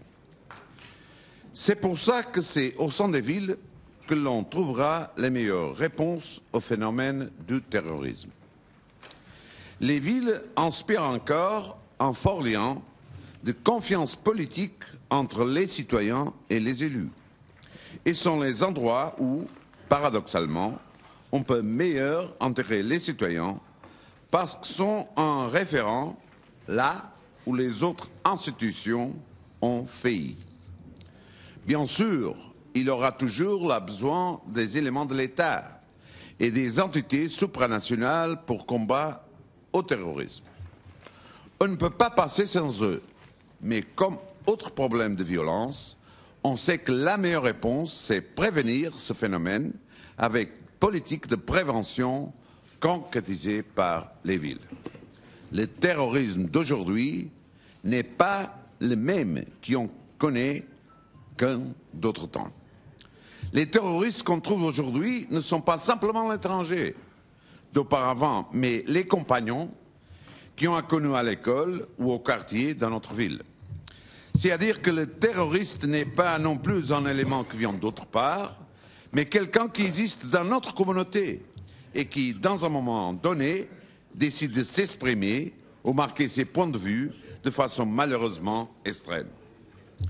Comme dit Gilles Lipovetsky, on vit dans une société déçue où les appels pour la satisfaction individuelle peuvent frustrer les expectatives des personnes, où l'hédonisme a perdu son style triomphal et où on trouve grande insatisfaction vis-à-vis des expectatives de chacun de nous. La réponse à ce sentiment, pour quelques-uns, c'est de trouver un contexte extrême où ils prétendent affirmer leur espoir et leur personnalité. Malheureusement, certains de leurs choix sont ces nouvelles expériences extrémistes. La bonne réponse à ce type de problème est d'envisager les gens, leur donner des objectifs positifs à poursuivre et des moyens adéquats d'intégration dans la communauté. Comme quelconque autre affaire de nature sociale, il faut parcourir un chemin pas facile où l'on va se tromper, mais où l'on doit apprendre un avec les autres. Les villes avec les autres villes. À ce moment de difficultés économiques croissantes, on n'a pas le droit de rater nos objectifs. Il faut savoir où dépenser le peu d'argent disponible. Ça commence à être clair. Sur les questions de la délinquance, les politiques de prévention sont plus efficaces et moins chères.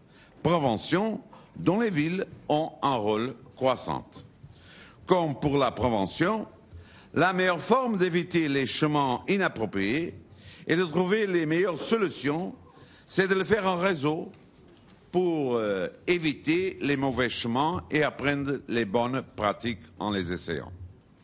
C'est pour cela qu'il est très important de travailler en réseau et que les villes unissent leurs efforts pour faire face au problème du terrorisme et pour partager la connaissance de ces phénomènes et des mesures pour le combattre.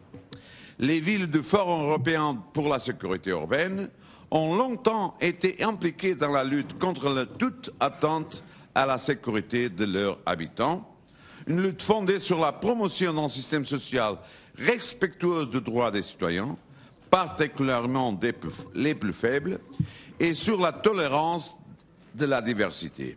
Il incombe aux villes d'empêcher le terrorisme, de combattre les situations d'exclusion, les divergences entre les cultures et les religions, le désespoir des marginalisés et de toute forme d'injustice.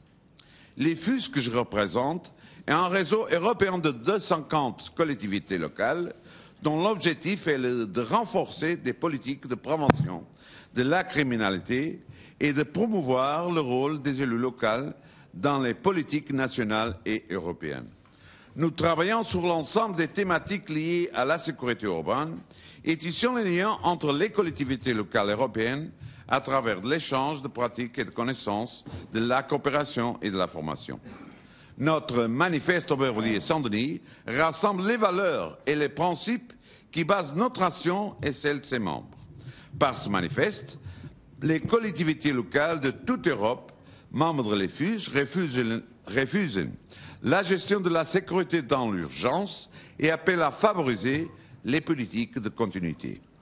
Elles revendiquent le choix de la prévention comme une option rationnelle et stratégique bénéficiant du meilleur rapport coût-bénéfice. La prévention doit être privilégiée afin de garantir aux générations futures la sécurité comme droit fondamental et élément indispensable de la qualité de vie dans la ville. Les collectivités de l'EFUS demandent aussi à ce que la participation des citoyens devienne en principe transversale des politiques de sécurité. La société civile doit être associée à toutes les étapes de concession, de la mise en œuvre et de l'évaluation des actions menées.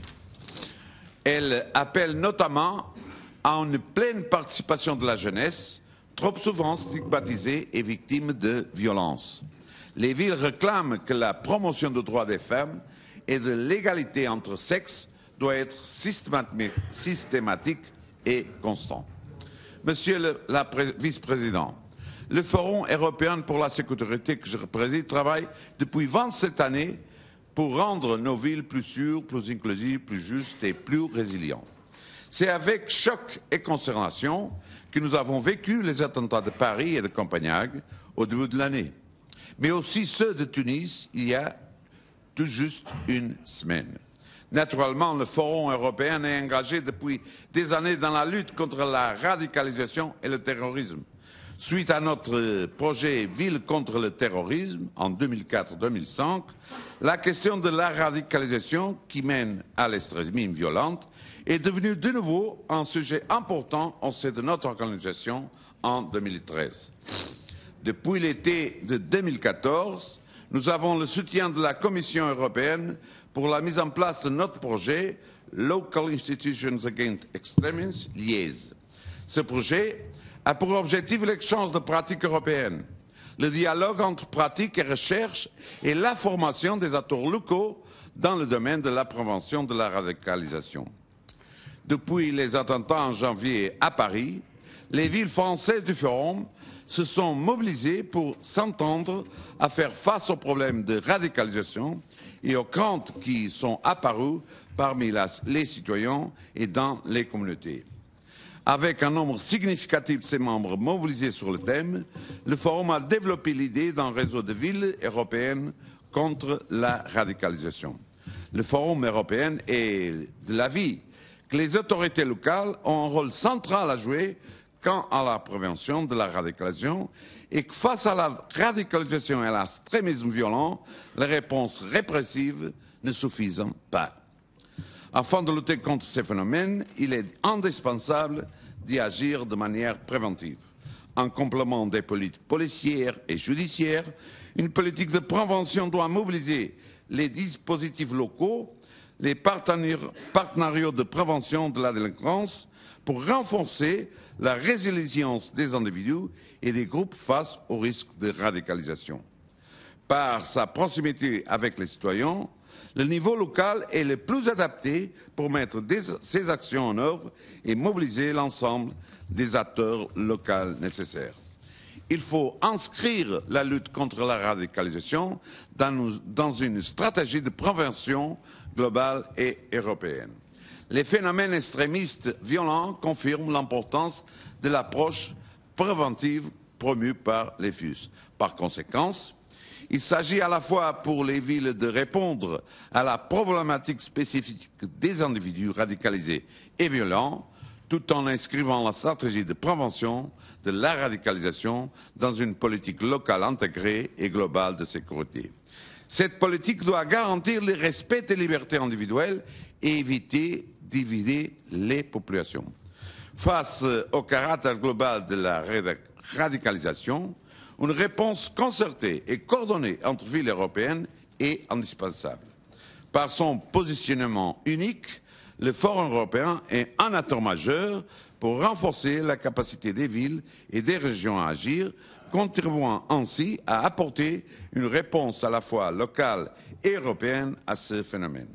C'est pourquoi le Forum européen se réjouit et accueille très favorablement le plan d'action du Conseil d'Europe destiné à combattre l'extrémisme et la radicalisation conduisant au terrorisme et la stratégie du Congrès pour combattre la radicalisation dans les villes et les régions.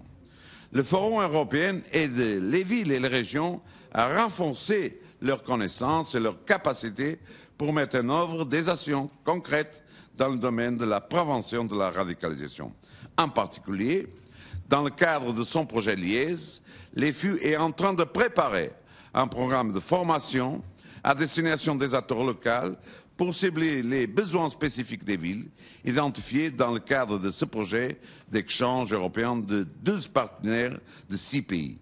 Ce programme porte à la fois sur la prévention de la radicalisation et sur le processus de désengagement ou de déradicalisation. Les thèmes abordés sont notamment la prévention et la résilience, la détection de la radicalisation, la déconstruction des discours extrémistes, la mise en place d'une politique de prévention multi-acteurs avec tous les sujets sous-jacents de qui fait quoi au partage de l'information, les enjeux de communication et la gestion des crises, l'inclusion sociale et la participation des citoyens. Ces formations seront adaptées aux différents publics, élus, cadres d'administration et acteurs de terrain et seront livrées à partir d'octobre 2015. Partenaire de longue date du Congrès, le Forum européen pour la sécurité urbaine est prêt à travailler avec le Congrès sur la mise en œuvre de sa stratégie pour combattre la radicalisation dans les villes et régions.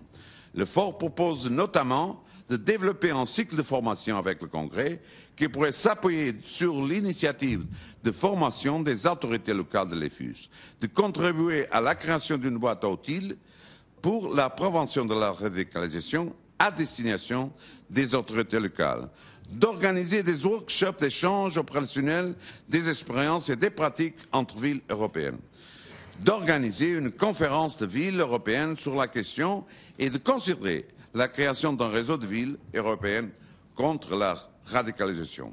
Madame la vice-présidente, chers et chers collègues, je termine comme j'ai commencé.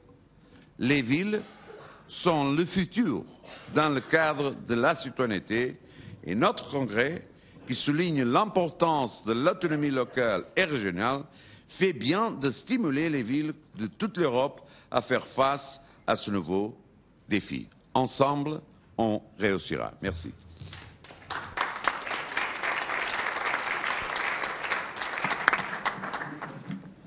Many thanks, Mr. Pinto. You are very interested in your proposal. Now the debate is open. I call Mr. Roland Schiffer.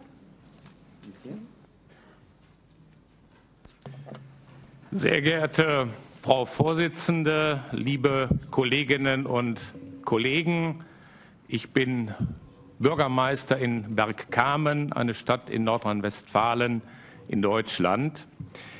Vorab darf ich mich ganz herzlich bei Herrn Pinto für seinen überzeugenden Vortrag bedanken und auch für die zahlreichen Initiativen, für die er Verantwortung trägt. Ich kann mich dem inhaltlich voll anschließen. Erlauben Sie mir einige Ergänzungen aus deutscher kommunaler Sicht.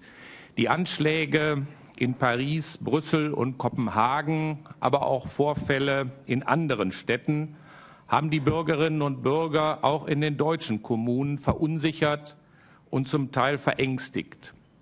Es gibt bei uns ausländerfeindliche Kräfte, die demagogisch versuchen, aus dieser Verunsicherung politisches Kapital zu schlagen. Bei einer ganzen Reihe von terroristischen Aktionen hatten die Täter allerdings tatsächlich einen islamischen und Migrationshintergrund. Es besteht zurzeit die Gefahr, dass die Öffentlichkeit einen Migrationsstatus und eine muslimische Religionszugehörigkeit pauschal mit Terrorismusgefahr gleichsetzt. Dies wäre natürlich völlig falsch und könnte einen tiefen Keil in unsere Zivilgesellschaft treiben. Ich will damit die Gefahr allerdings nicht verharmlosen. Die Verhinderung terroristischer Anschläge, der Schutz gefährdeter Menschen, die Aufklärung erfolgter Verbrechen ist allein Aufgabe der staatlichen Polizei und der Justiz. Hier können wir kommunalen Verantwortlichen nichts beitragen. Das bedeutet allerdings nicht, dass den Städten und Gemeinden im Kampf gegen den Terrorismus keine Bedeutung zukommt. Im Gegenteil. Unsere zentrale Aufgabe liegt in der Prävention, das heißt in der Verhinderung der Radikalisierung junger Menschen, im Kampf gegen Vorurteile und Hass, Ausgrenzung und in der Förderung von Integration und friedlichem Zusammenleben aller Bevölkerungsgruppen.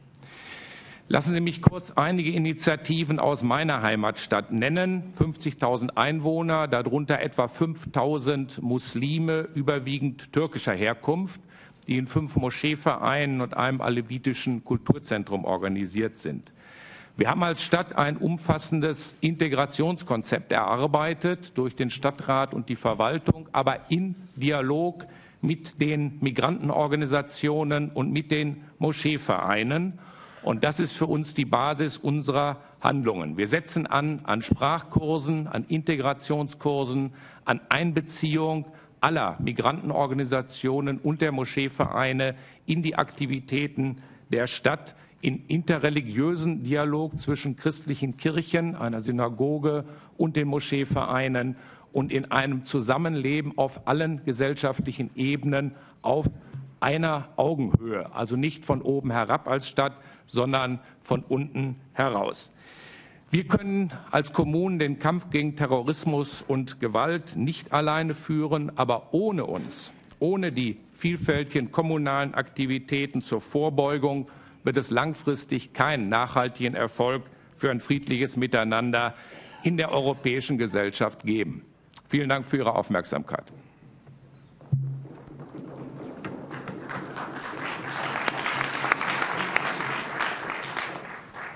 Thank you. And now, Mr. Hasan Argun.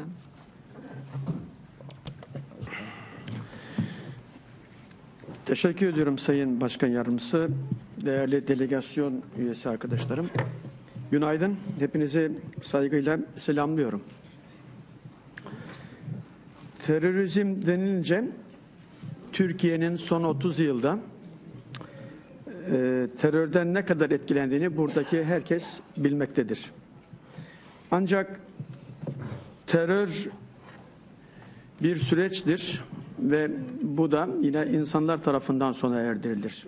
Türkiye'de barış süreciyle terörizmde büyük bir gerileme, azalma olmuş iken Suriye'deki terörizm, özellikle Suriye'de başlayan terörizm ve iç savaş Türkiye'yi ve Türkiye'deki şehirleri son derece etkilemiştir. Örneğin Antep'te Güneydoğu şehirlerimizden bir tanesi Gaziantep'te sadece şehrin içinde 300 bin Suriyeli var. Şehir içerisinde şehir var. Bu insanların barınması, eğitimi, gıdası, yaşamsal bütün imkanlarını devlet ve belediye karşılamaya çalışıyor. Eğer bunu yapmazsanız şehirde de güvenlik sorunu başlar. İşte belediyeler olarak burada biz biraz önce meslektaşım Alman belediye başkanı arkadaşımızın ifade ettiği gibi biz önleyici tedbirleri almakla mükellefiz. Ancak ben hem biraz da göç konusuna girmek durumundayım. Çünkü Türkiye'nin durumu başka. Takdir edebiliyor musunuz? Şu anda Türkiye'nin güney sınırlarında ta İstanbul'a kadar gelmişlerdir ki ben İstanbul'da Büyükçekmece Belediye Başkanıyım. 2 milyondan fazla Suriyeli'ye biz kucak açtık. Bunların terörizmden kaçan insan olduğunu hepimiz biliyoruz. Ve bu insanların yaşamsal ne varsa ihtiyaçlarını devlet, özellikle belediyeler, sivil toplum kuruluşları birlikte karşılamaya çalışıyoruz. Bunları ne kadar üst düzeyde yaparsak şehir güvenliğini bu kadar yukarı çekeriz. Güneydoğu'da Suriye'deki özellikle Suriye'deki şehirlerde vuku bulan terörizm olayı asla bir ülkenin, 2 ülkenin, 5 ülkenin tek başına başa çıkacağı konu değildir. Bu nedenle Avrupa'dan yardım bekleniyor. Avrupa Konseyi Güneydoğu'da, Suriye'de ve Türkiye'de cereyan eden özellikle Suriye'deki terörizmin durdurulması bakımından dikkatleri oraya çekmek durumunda ve Suriye üzerinde çok iyi bir organizasyon olmadığı takdirde buradaki terörizmin Avrupa'yı etkilemesi de mümkün değildir. 2 milyon insanı geçindiriyoruz Türkiye'de ve şu ana kadar Türkiye'nin ödemiş olduğu para 6 milyar Amerikan dolarından fazla. Türkiye'ye yapılan yardım sadece 300 milyon Amerikan doları. Kobani'ye yapılan, Kobani büyük bir ızdırap içinde, belediye başkanı da konuşacak. Kobani'ye yapılan yardım son 23 Mart'tan bu yana Kobani'ye yapılan yardım 835 tırdır. 835 tır gıda, barınma, işte tıbbi malzeme, hijyen, ambulans ve bunların karşılığı da 11,5 milyon Amerikan dolarıdır. Eğer buradaki bu olaylara biz sadece terörizm açısından veyahut da sadece barınma açısından bakarsak kaybederiz. Bu olaylara hem şehir terörizmi hem de göç anlamında birleştirerek baktığımız zaman ve Avrupa olarak Türkiye'nin güneyinde cereyan eden, özellikle Suriye devleti içerisindeki terörizm olaylarıyla ilgili gereken tedbiri almadığımız ve gereken ilgiyi göstermediğimiz takdirde bizi nasıl etkiliyorsa Avrupa'yı da etkilemeye devam edecektir. O nedenle ben hem kongremizi hem de Avrupa'yı olduğu bütünüyle birlikte biraz Suriye üzerinde yoğunlaşmaya, Irak üzerinde yoğunlaşmaya ve Türkiye'deki bu vuku bulan olayların azaltılması, şehir terörizminin azaltılmasına da büyük katkı sağlayacak. Teşekkür ediyorum. Thank you, Mr. Argun. Now, Mr. Alexander Sokolov.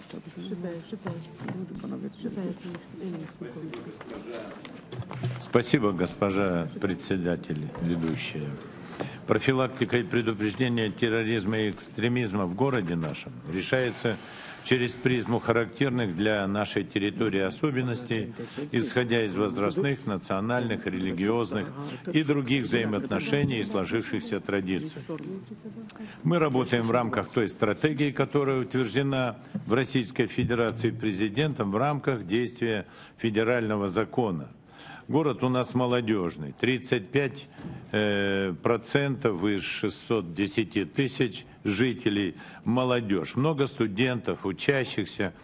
Поэтому важным направлением работы по противодействию идеологии терроризма и экстремизма является духовно-нравственное воспитание граждан, особенно в молодежной среде. В городе принята и реализуется программа духовно-нравственного развития жителей, в рамках которой проводится масса мероприятий, и особое внимание уделяется подросткам, создаются, поддерживаются общественные организации, пропагандирующие здоровый образ жизни, нетерпимое отношение к негативным процессам в молодежной среде. И, безусловно, все это позволяет улучшать взаимоотношения между живущими в городе. Наш город многонациональный. Около 50 национальностей живет. По социологическим исследованиям, которые мы проводили, наиболее опасен, по мнению жителей, такой вид экстремизма, как национализм, религиозная нетерпимость, политический экстремизм. Наши жители понимают, каким трагическим последствиям привела волна так называемых цветных революций, как пострадали народы этих стран. Выступающие об этом говорили. Сотни тысяч и миллионы даже беженцев. Вмешательство и поддержка некоторых террористических организаций извне. Мы видим, что в Европе есть силы, провоцирующие межрелигиозную родность, пытаются разжечь исламофобию. Понимаем, к чему это приведет, и стараемся работать с населением так, чтобы это не нашло поддержки в умах и душах наших жителей. И, конечно же, для этого нужны формы, испытанные и проверенные. В городе работает 12 культурных национальных центров, во всех практически учреждениях образования изучаются языки по выбору, который сами учащиеся выбирают. Стала доброй традицией проведения общегородских национальных праздников, культурно-массовых, спортивных мероприятий. И с целью предотвращения террористических угроз в городе действует автоматизированный комплекс «Безопасный город». Все это перечислено и многое другое позволяет иметь в городе стабильную общественно-политическую ситуацию. Уважая регламент, я завершил. Thank you, Mr. Sokolov. Now, Mr. Dorin Kirtoaka. Is not here? Yes. Sorry. Да много еще. Ok, ça va maintenant. Donc le terrorisme, vraiment, c'est peut-être la menace la plus dangereuse pour aujourd'hui et pour demain, pour nous tous. Comme on peut le voir à peu près chaque semaine. Et moi, donc, j'ai une question pour Monsieur Pinto. La lutte contre le terrorisme suppose des moyens qui peuvent, dans certaines conditions, menacer nos libertés et les valeurs que nous défendons au Conseil de l'Europe. Mais comment sortir de ce dilemme? Votre fondation a-t-elle travaillé sur cet épineux problème? Donc, c'est évident qu'il fallait renoncer à un quelconque,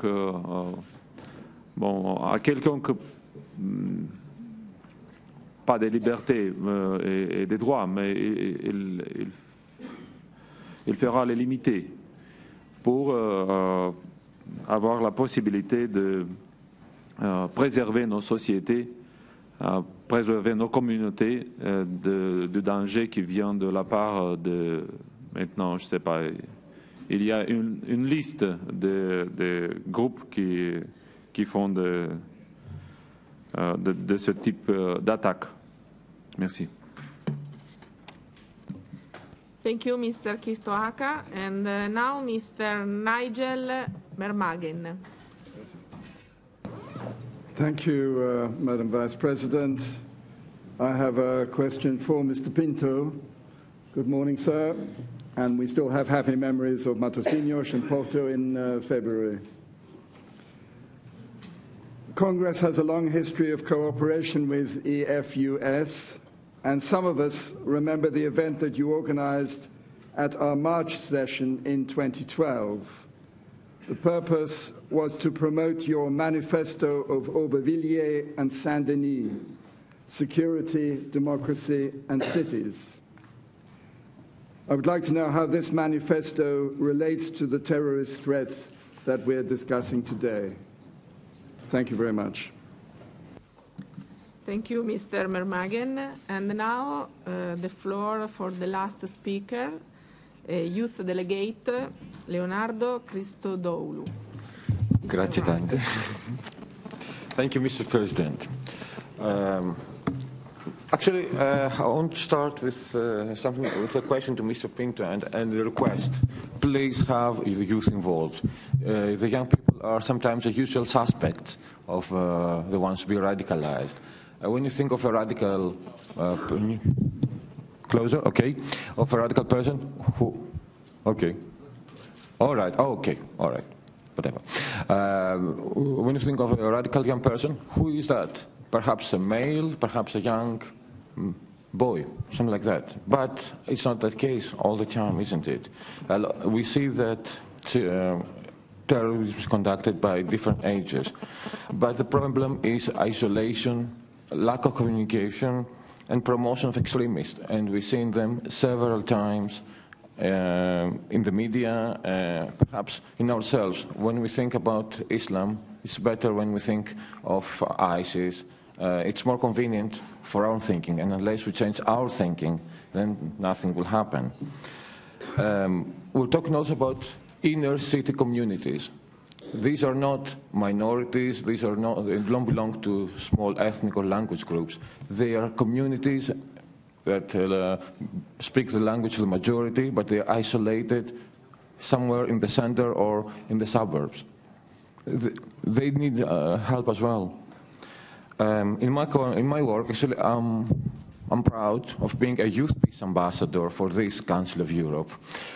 We did a lot of work with people from different countries, and we tried now to implement people from different ethnic groups and different groups within the same country, the same city.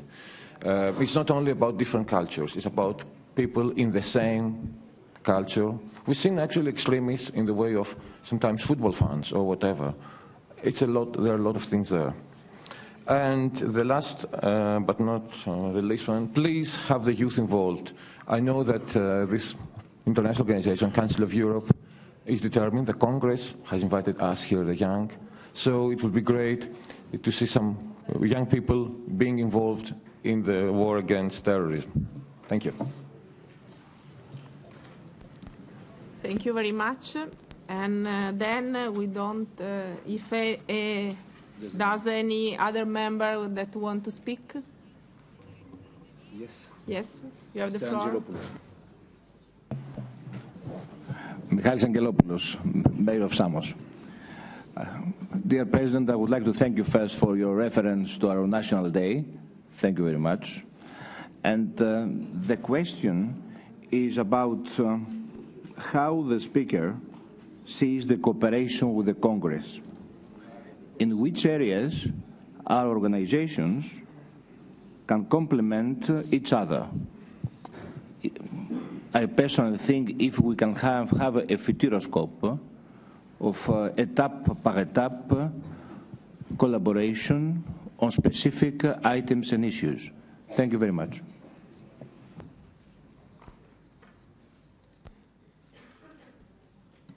Thank you. Marco Monesi.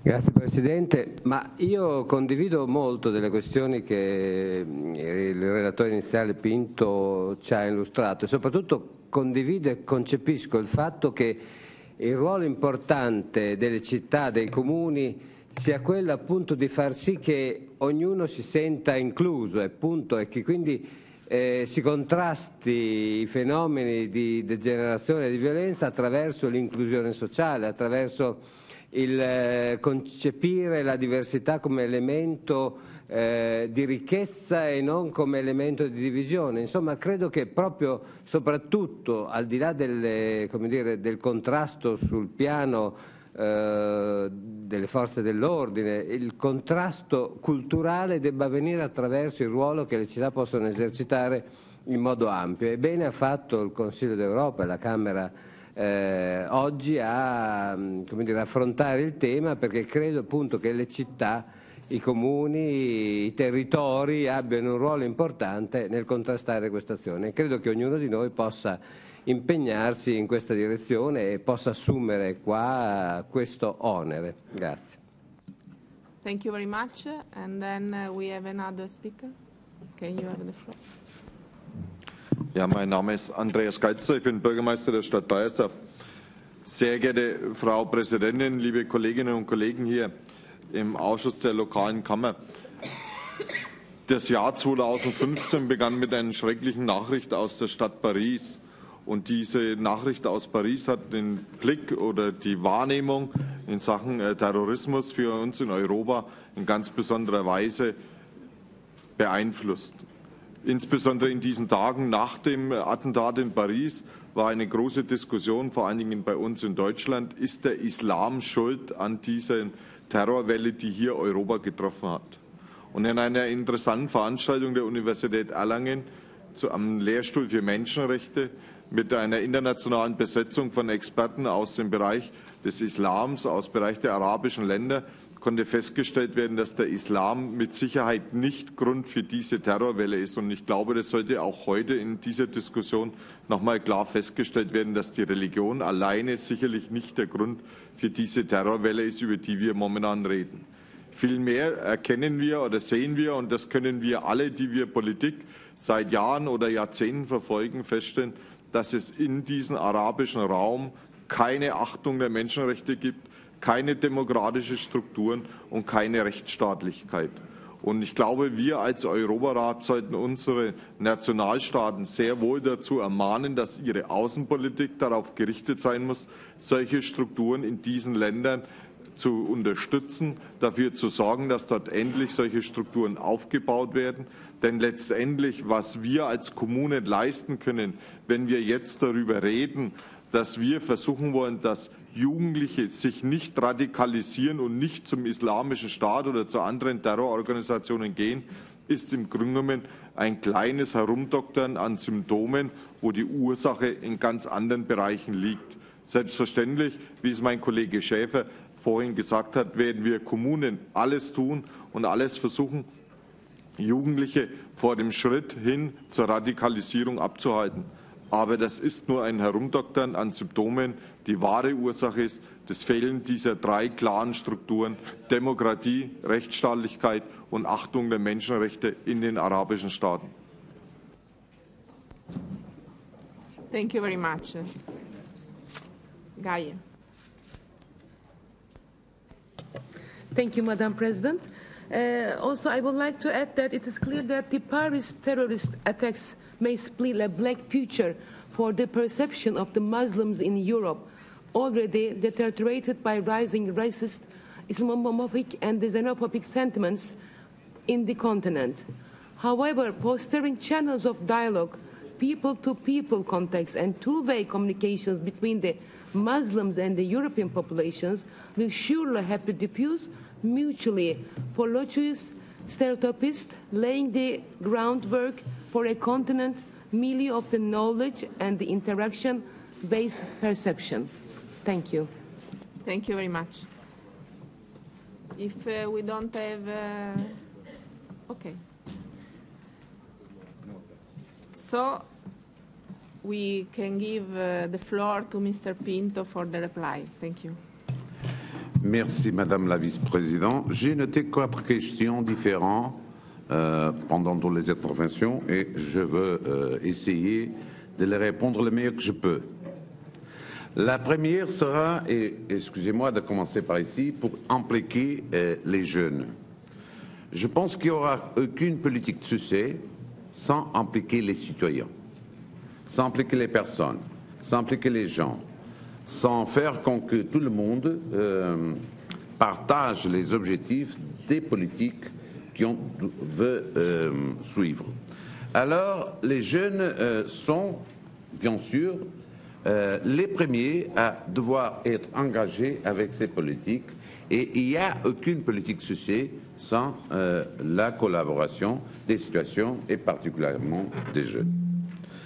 La seconde chose que je pense, c'est qu'il n'est pas question de mettre en cause la liberté. Comme moi, on a appris à Guantanamo par le rapport qui est fait par le Congrès américain, les mesures pour combattre le terrorisme qui vont au-delà de la loi, qui ne respectent pas les libertés fondamentales, ne sont pas efficaces. C'est-à-dire, les États-Unis ont, eux, pendant beaucoup d'années, une politique à Guantanamo qui ont trouvé qui n'était pas une bonne politique parce qu'ils n'ont pas, eux, aucun résultat. Notamment, ils ont à nouveau mettre en cours la torture et ça a apporté à aucun résultat. Et on doit penser à ça. Et pourtant, à mon point de vue, la liberté devra être le principe fondamental et les droits des personnes se sont intouchables dans ce combat au terrorisme. Il faut dire deux autres choses. Malgré que quelqu'un de nous justifie son options, son actions individuelles par n'importe quelle foi, l'islam, la chrétienté ou d'autres, le nouvel terrorisme est quelqu'un qui est né dans notre communauté, qui vit dans notre communauté et dans un moment donné, parce qu'il veut s'exprimer d'une quelque forme, parce qu'il ne se sent pas bien avec lui-même, il va utiliser n'importe quel prétexte pour être radicalisé. Aujourd'hui, peut-être c'est l'islam, demain sera d'une autre chose. Et on doit avoir une politique de faire que ces éléments s'intègrent dans nos communautés, parce qu'on a vu dans des autres politiques qui apportaient à la délinquance que ces politiques de prévention sont très efficaces à faire que les gens changent ses habitudes et changent ses volontés. Alors, c'est ce qu'on propose. Il y a une autre question, c'est qu'est-ce que le manifesto d'Aubervilliers Saint-Denis peut ajouter à ce combat? Bon, le manifesto, c'est surtout sur la prévention, sur la participation des citoyens et la participation des villes. Il y a une chose que peut-être je peux partager avec vous, c'est paradoxal. Aujourd'hui au monde, la criminalité est en train de avancer en toutes parts. Le nombre d'homicides qui occurrent, c'est de plus en plus basse. Mais paradoxalement, le sentiment d'insécurité augmente chaque fois dans nos populations. Et on ne peut pas rater parce qu'on n'a pas d'argent. On a vécu une crise économique alors. Ce qu'on doit faire est de voir comment combattre ces sentiments d'insécurité d'une forme où on ne va pas dépenser d'argent qu'on n'a pas dans des politiques qui ne sont pas politiques sociales. Et c'est pour ça que le Congrès a ici une grande responsabilité. Et à mon avis, la responsabilité du Congrès, c'est dire aux villes qu'il ne faut pas faire les choses individuellement et qu'il faut se faire un réseau. N'importe quel est le réseau. Moi, je suis président de réseau, mais je ne suis pas ici défendant mon réseau. Mais les villes doivent apprendre avec les autres villes. Parce qu'il n'y a pas aucun phénomène qui occure nulle part qu'une ville n'a pas déjà vu et n'a pas déjà traité. Alors, il faut apprendre une ville avec l'autre ville, parce que comme ça, on va être plus efficace et notre stratégie va devenir plus économique. On n'a pas le droit de rater nos objectifs et de parcourir des stratégies qui ne sont pas les bonnes stratégies. Et on peut en prendre l'un avec les autres. Bien sûr, les situations de chaque ville sont différentes. Il y a des villes où il y a beaucoup de gens qui sont venus de l'étranger, il y a des autres qui reçoivent beaucoup d'immigration, n'importe. Parce que fonctionnant en réseau, et n'importe quel est le réseau, on peut apprendre avec l'autre. Et la fonction du Congrès, c'est appeler aux villes membres de n'être pas individuels et égoïstes. C'est-à-dire, je connais, et je ne veux pas dire, mais il y a beaucoup de cités qui ont fait un chemin très intéressant de ce point de vue. Alors, il faut qu'ils partagent leur expérience avec l'autre qui ont besoin. Et ça, c'est, à mon avis, le rôle du Congrès, parce que, bien sûr, les réseaux, il peut dire, nous sommes ici, mais le Congrès a le devoir de dire aux villes, fonctionne pas individuellement, fonctionne en réseau, parce que, aujourd'hui, la plupart des grands problèmes sont vus dans les villes. Les villes ont un rôle plus important, et il faut qu'elles partagent en organisation internationale, malgré les États nationaux, parce que les États nationaux sont là, mais les villes doivent coopérer entre villes de différents pays pour apprendre à faire les choses bien faites. C'est ça qu'on doit à nos citoyens, parce que les villes, comme j'ai dit, sont peut-être une des ultimes repositoires de confiance entre les élus et les citoyens, les politiques et les citoyens. Et ça doivent donner au maire un orgueil, mais aussi une responsabilité très, très grande. Merci. Merci beaucoup. Merci beaucoup, Mr. Pinto. Now we will now move to the second part of our debate, which will focus on external threats and the example of Koban, with an exceptional invited speaker. Mr. Mustafa Abdi has an experience of terrorism of a completely different magnitude. He is mayor of Koban, the city in which he was born. He trained as a lawyer, and after the civil war in Syria, he worked as a member of Koban City Council before becoming mayor in January 2014. For most of us, the name Koban is now only too familiar because of the war in Syria. Last September, the city was in headlines as it attacked by Daesh, leading to a dramatic exodus of its civilian population, who were forced to leave behind most of their belongings and livestock. Although Daesh was driven out of Koban in January, I understand that fighting is continuing in the neighboring village. With much of the town now in ruins and lacking basic infrastructure, there is a huge challenge of reconstruction. I would like to thank the city of Strasbourg for inviting Mr. Abdi to Strasbourg. Mr. Abdi, you have the floor.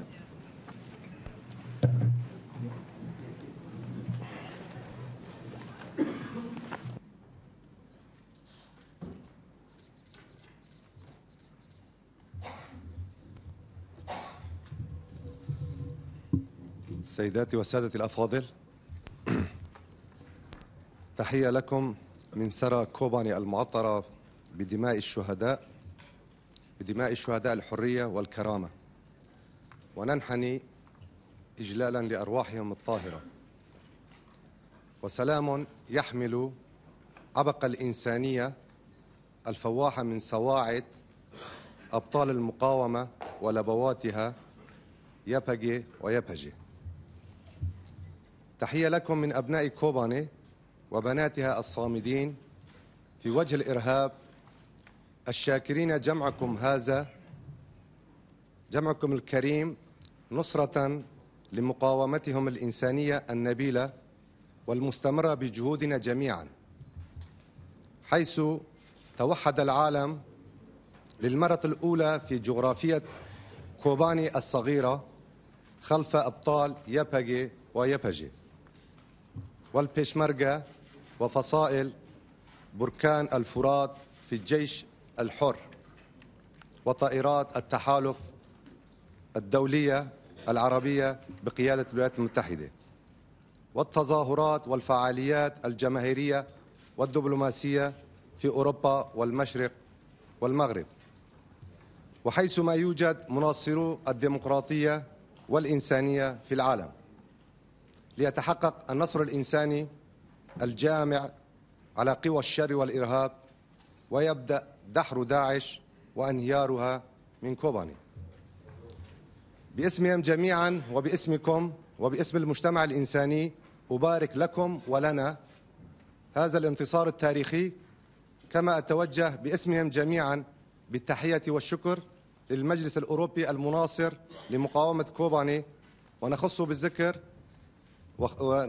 بذكر بلدية ستراسبورغ عبر التحضير لهذا المؤتمر لمناقشة أوضاع واحتياجات ومستلزمات إعادة بناء مقاطعة المقاومة والنصر كوباني. إخوتي وأخواتي،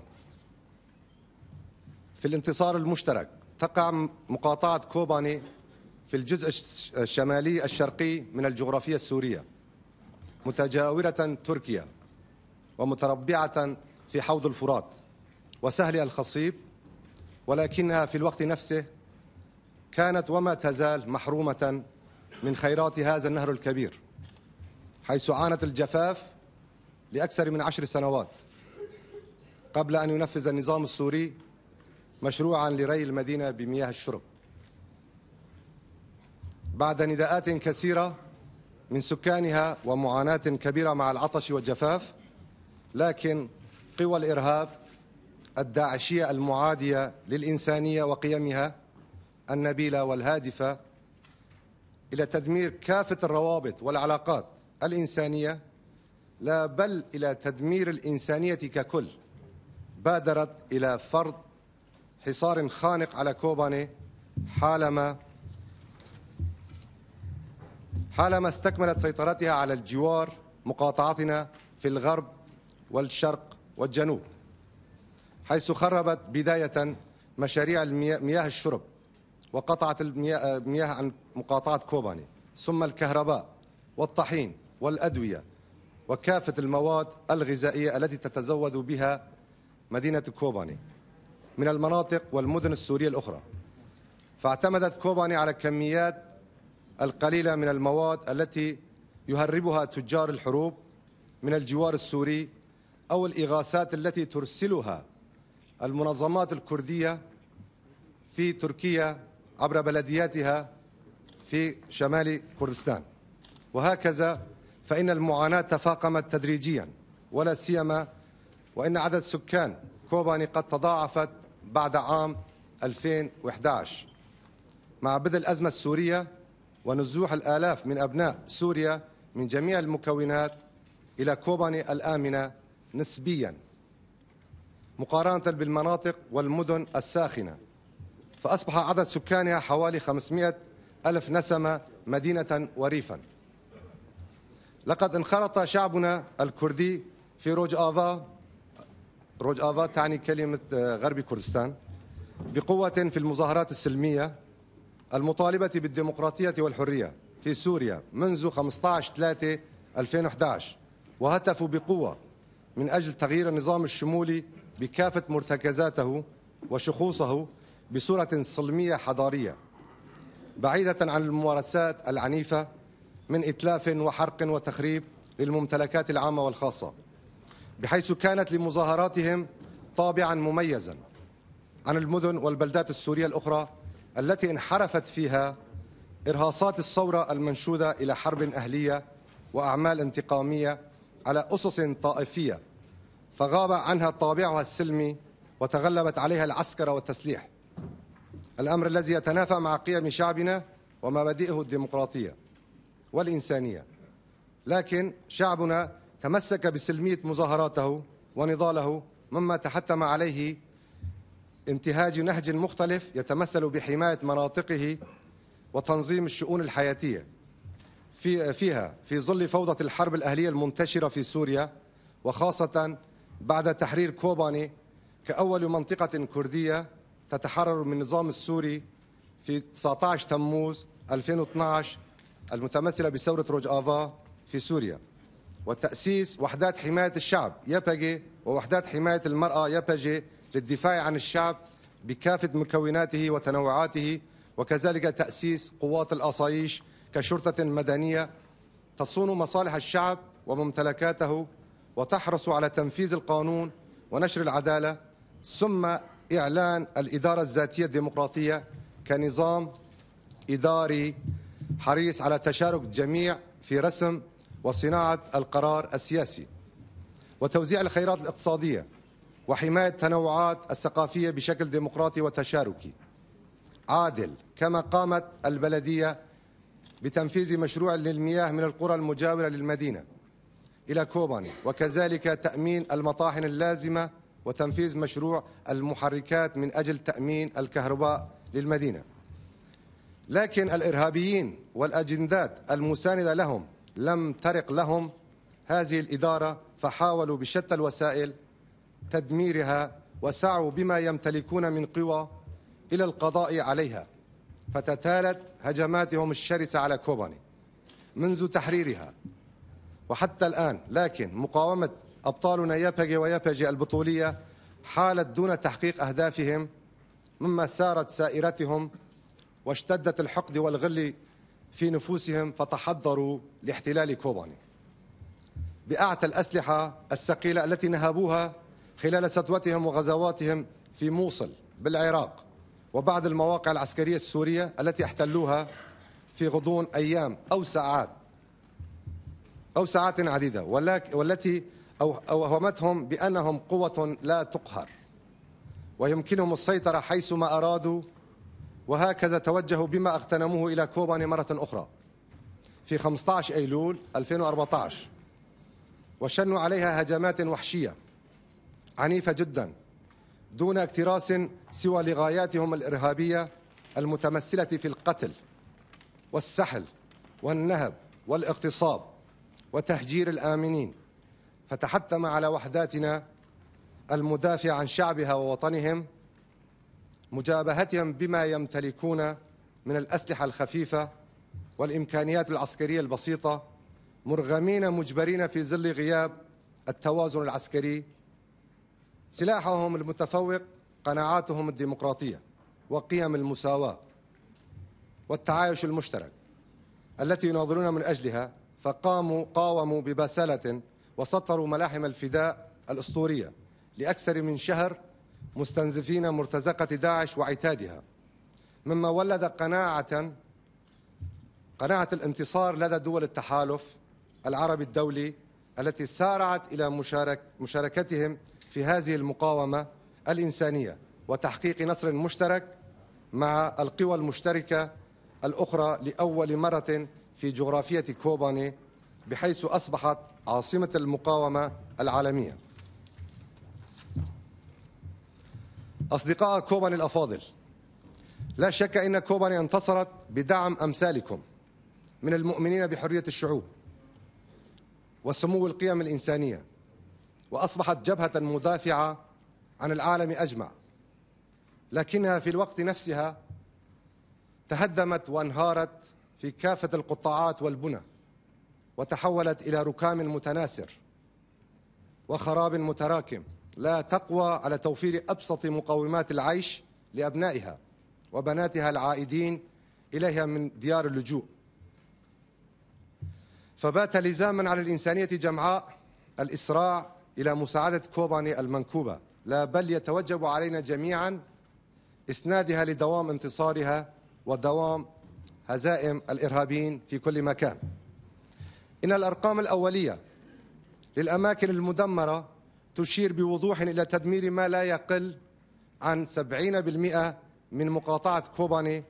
فهناك مثال، فهناك 19 مدرسة لمختلف المراحل في المدينة وحدها، 4 منها مدمرة كليا والبقية متضررة بنسب تصل ل60%. والمستشفيات عددها 4، 2 منها مدمرتان كليا و2 متضرران كثيرا. وكذلك العيادات الخاصة والصيدليات والمستوصفات كلها متضررة أيضا. البنية التحتية، شبكة المياه والكهرباء والصرف الصحي والشوارع والأرصفة كلها مدمرة. المباني العامة بمجملها مدمرة، ولا سيما دار البلدية وآلياتها كلها مدمرة، وكافة المباني الخدمية. وقطاع الزراعة مدمر كليا بآلياته ومحاصيله، وكذلك الثروة الحيوانية التي انقرضت إما بسرقتها من قبل اللصوص والإرهابيين أو قتلها أو تهريبها إلى تركيا أثناء لجوء أبناء كوباني إليها. لقد كانت كوباني أيتها السيدات والسادة محكومة بغيرها من المدن والبلدات عبر الاعتماد عليها في أساسياتها الحياتية. فماء الشرب كان من ناحية الشيوخ ذات الغالبية العربية 30 كيلومتر تقع غرب كوباني، ووفقا لخطة تمكن النظام من قطع المياه عنها عندما يريد أن يمارس ضغطا ما على سكانها كانوا يفعلون ذلك، أو لخلق فتنة بين مكونات المنطقة المختلفة. والكهرباء أيضا، وكهرباء كوباني يمر عبر ناحية السرين ذات الغالبية العربية أيضا 45 كيلومتر تقع جنوب كوباني، وكانوا يقطعون الكهرباء عنها كلما أرادوا ذلك. ويأتي الطحين والمواد الغذائية من منطقة منبج ذات الغالبية العربية كسابقاتها.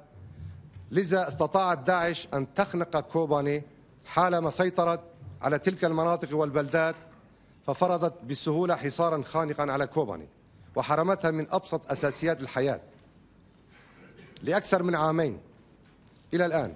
مما سبق يتضح السياسات الشوفينية التي مارسها النظام السوري وتمارسها داعش، وسيتعاقب عليها غيرها طالما سيرتهم الذهنية الإقصائية والعنصرية أيا كانت التسميات التي يتخفون خلفها.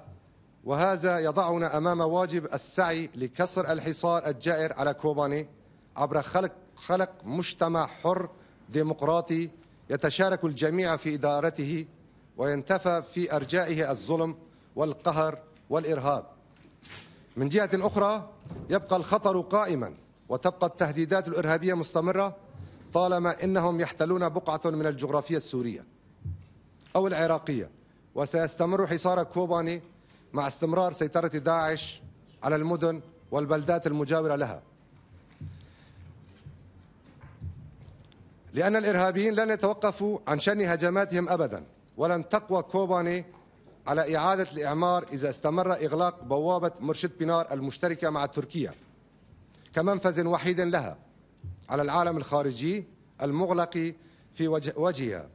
وهذا يضيف واجبا أساسيا آخرا على مسؤوليات المجتمع الدولي بضرورة فتح ممر إنساني آمن لكوباني عبر تركيا لكسر حصارها وإعادة إعمارها وإعادة الحياة إليها.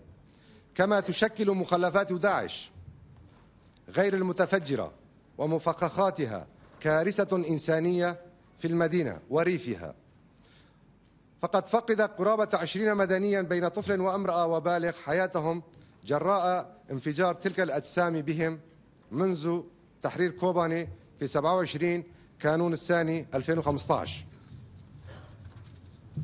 وحتى الآن، وجرح أكثر من عشرات آخرين. والأرقام ستبقى مفتوحة إذا بقيت هذه المشكلة بلا حل، وإذا تغاضى العالم عن إبداء المساعدة والدعم من أجلها. ختاما سيداتي وسادتي، أقدم جزيل الشكر لكل من ساندنا في محنتنا منذ هجوم الإرهاب وحتى اليوم.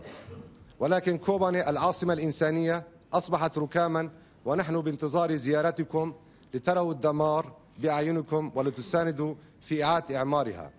لذا نرجو من سيادتكم بتشكيل لجنة لزيارة مدينة كوباني ولتروا مشاهد بأعينكم، وأيضا نطلب من سيادتكم بفتح ممر إنساني آمن عبر تركيا، لأن تركيا أيضا هي ضمن المجلس الأوروبي هنا، أن يكون هذا البوابة آمنة ومفتوحة على مدار الأيام التي يرونها مناسبا دون قيود أو شروط. وشكرا لكم.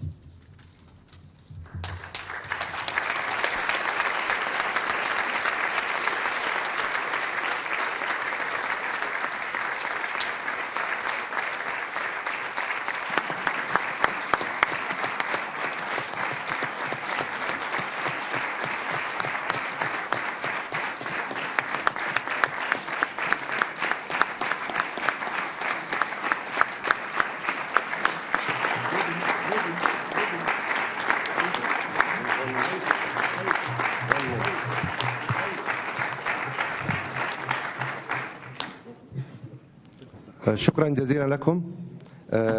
معي أيضا الرئاسة المشتركة في نظامنا الآنسة المهندسة رودين دابو، وهي أيضا تقود الإدارة المحلية في البلديات في منطقة كوباني معنا كرئاسة مشتركة. شكرا.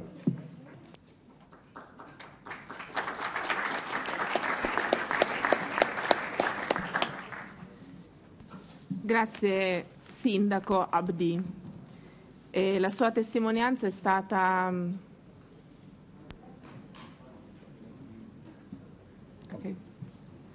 Grazie Sindaco Abdi, la sua testimonianza è stata struggente.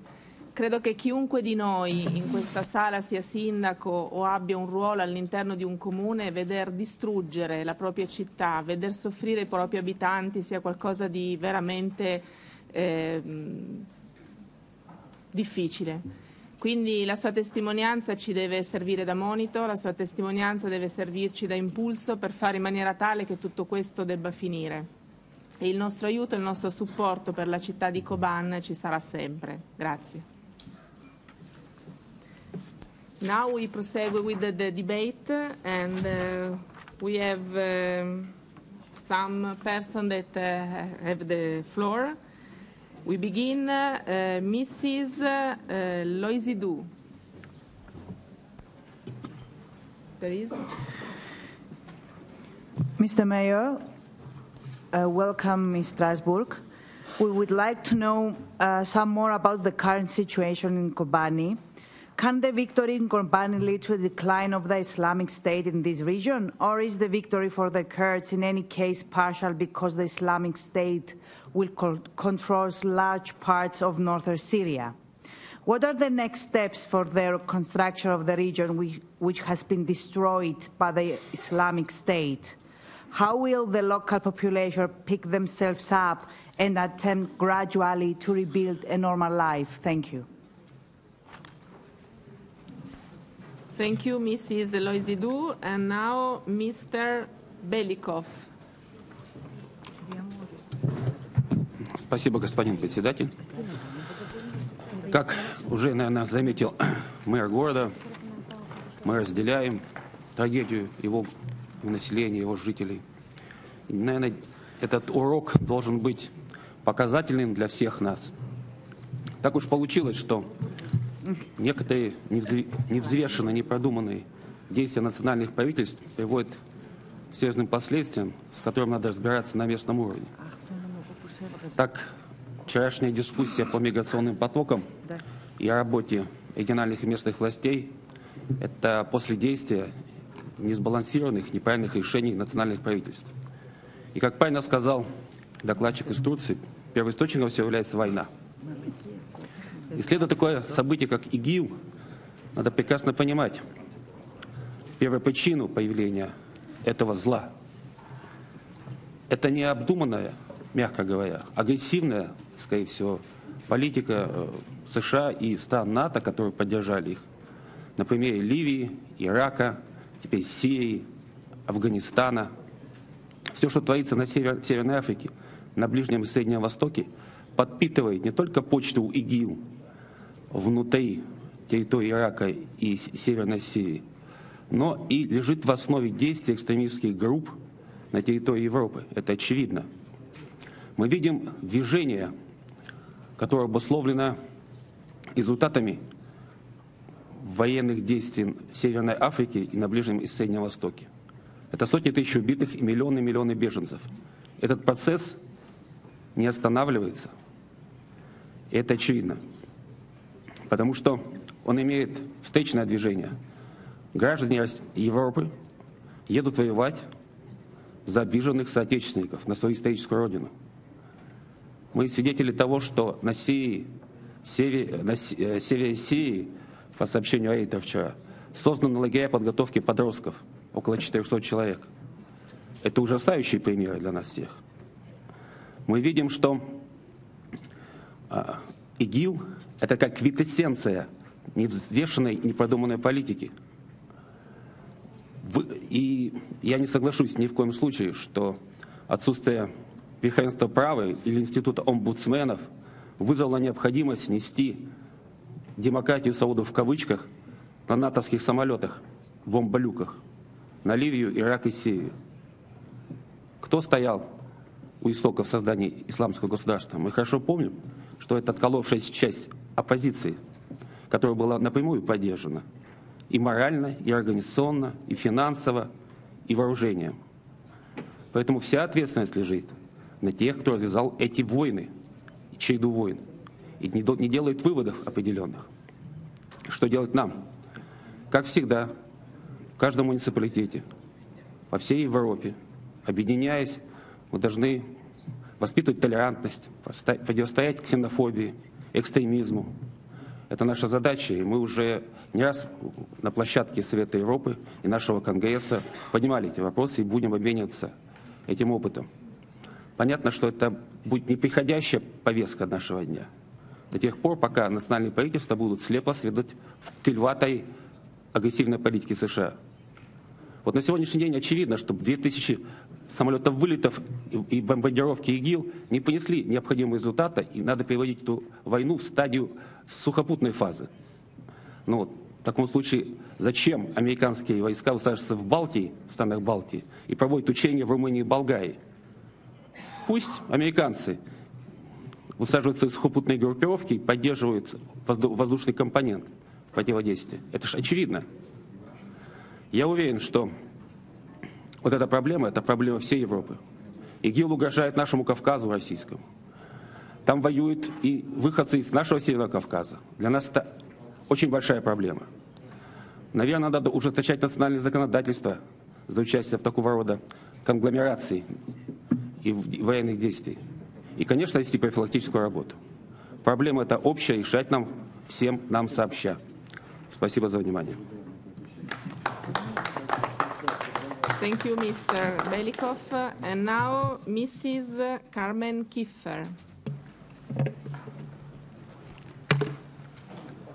Frau Vorsitzende, Herr Bürgermeister Abdi, wir sind alle noch ganz bewegt von dem, was Sie uns über die Leiden der Menschen in Kobane berichtet haben. Vielleicht noch zu einem anderen Thema, dass dieser Terrorismus an Auswirkungen für unsere Kommunen und Regionen hat. Gestern hatten wir hier eine Debatte über die Migration und hörten vom Präsidenten des Südostanatolischen Gemeindeverbandes über die dramatische Flüchtlingskrise, die durch diese Konflikte in Syrien und im Irak entstanden ist. Jetzt meine konkrete Frage, was können wir hier als Kongress, was können wir als einzelne Gemeinden und Regionen dazu beitragen, um längerfristige Lösungen für dieses Problem und für diese Flüchtlinge zu erreichen?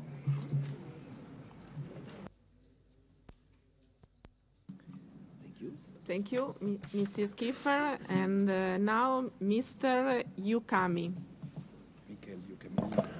Thank you, Madam Chair. Mr. Abdi, we have anxiously followed the latest developments of the war in Kobane. An international coalition has been sent to fight the Islamic State in that city. What do you think of the intervention of this coalition in Kobane?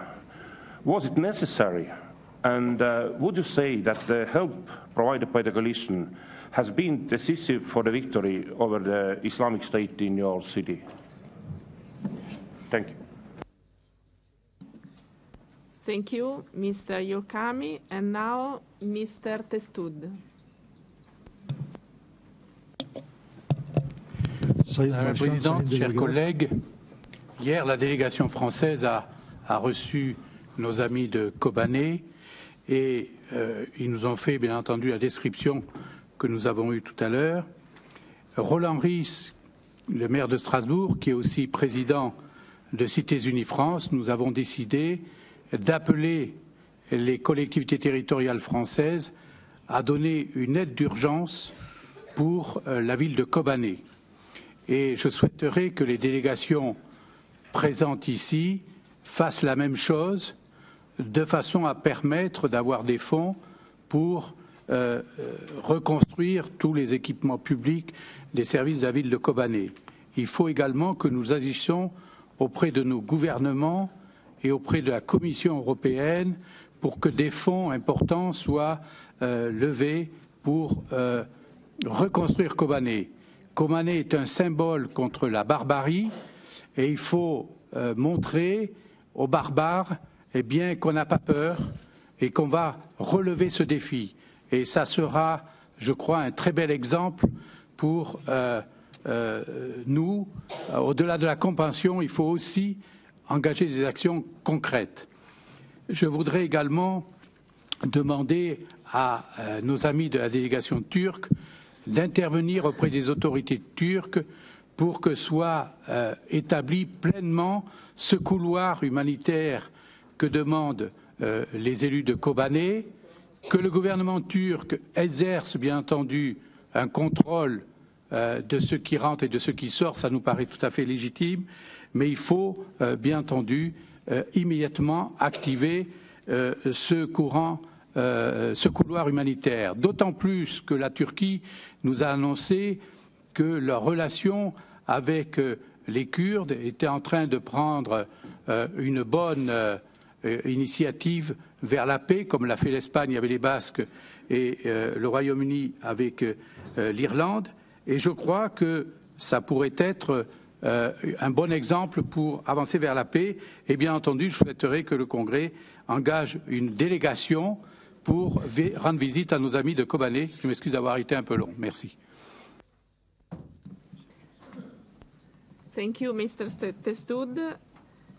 And now, Mr. Yossi Vienem. Thank you, Ms. Chair.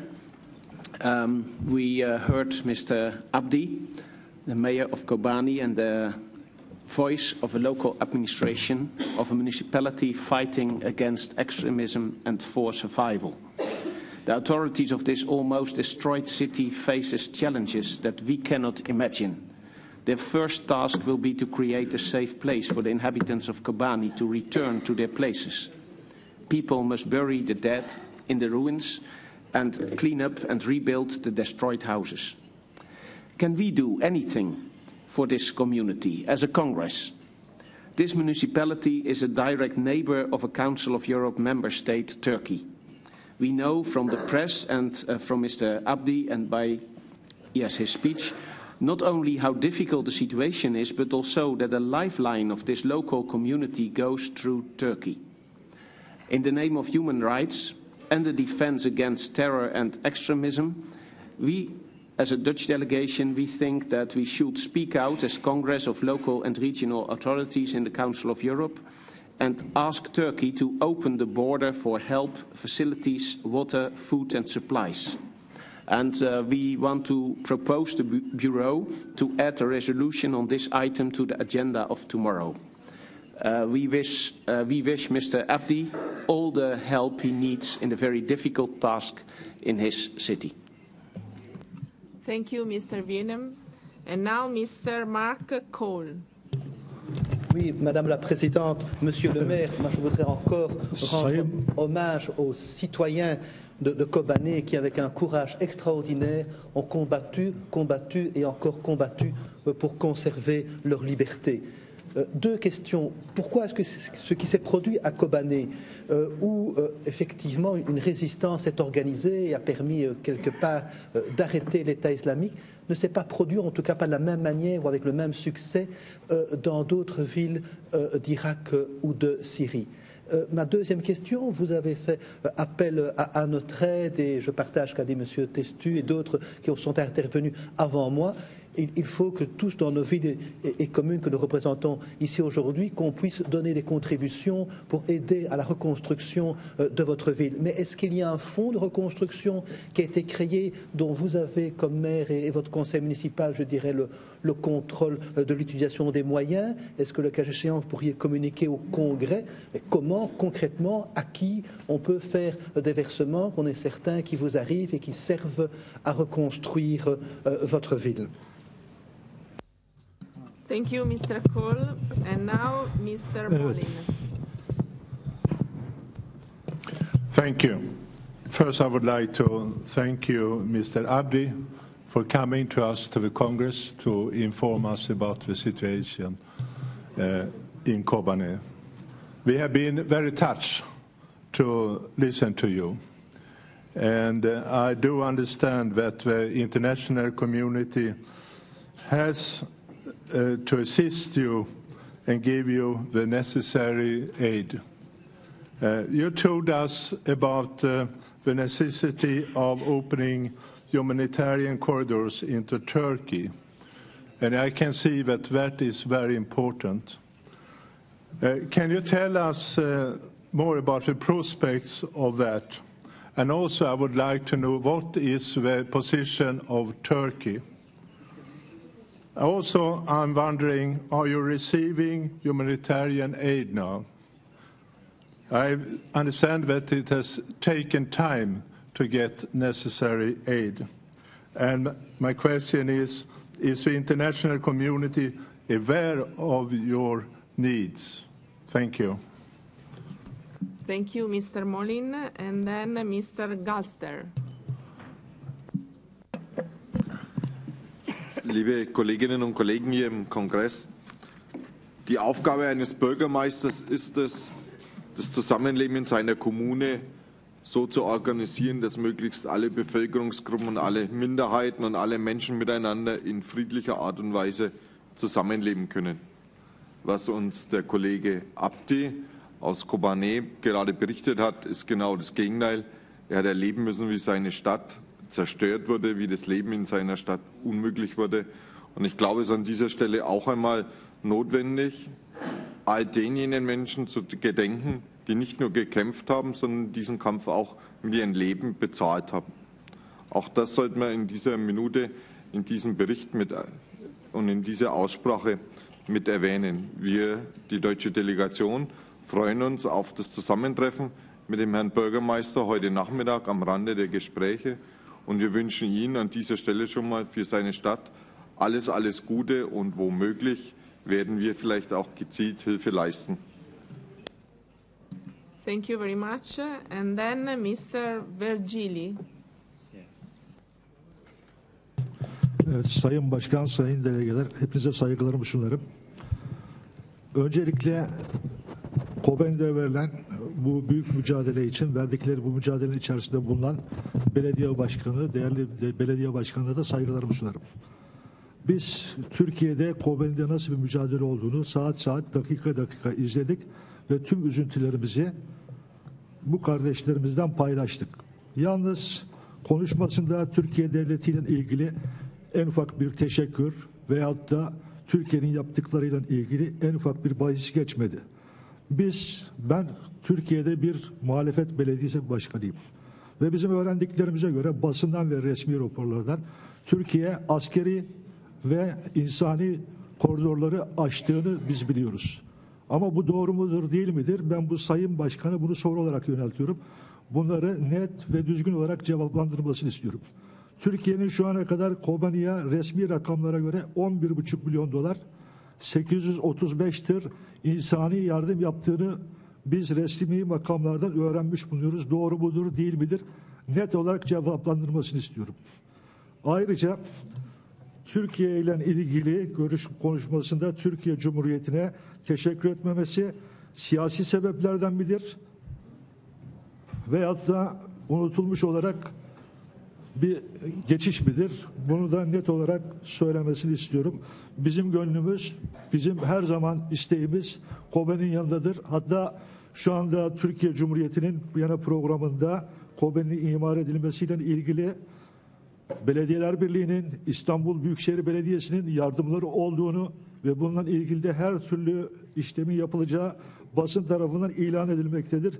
Bunlar doğru mudur, değil midir cevabını vermesini ve bunları net bir şekilde cevaplandırmasını kendisinden bir muhalefet belediye başkanı olarak bekliyoruz. Teşekkür ederim, sağ olun.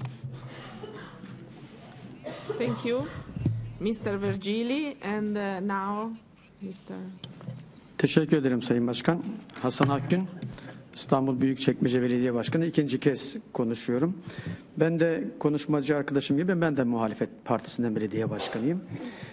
Kobani Belediye Başkanı mevkidaşım Sayın Abdi'nin çektiği ızdırabı ve oradaki mücadelelerini en iyi bilenlerden bir tanesi de biziz.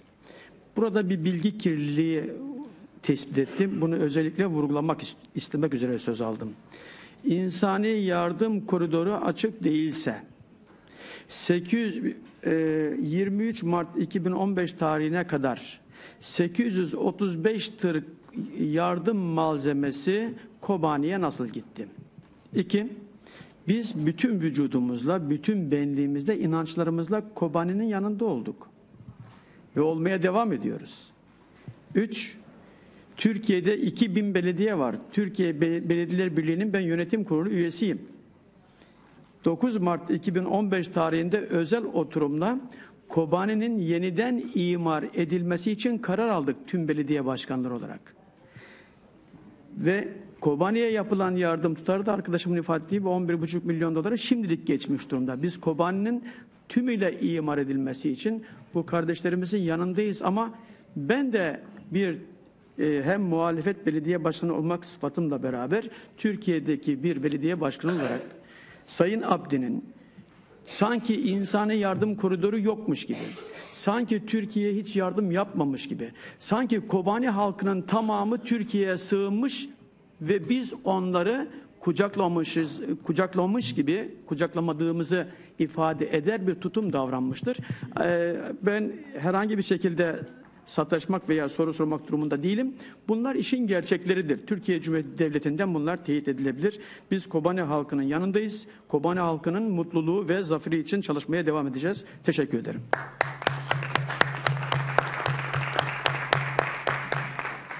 Thank you. And now Mrs. I don't know the name, sorry.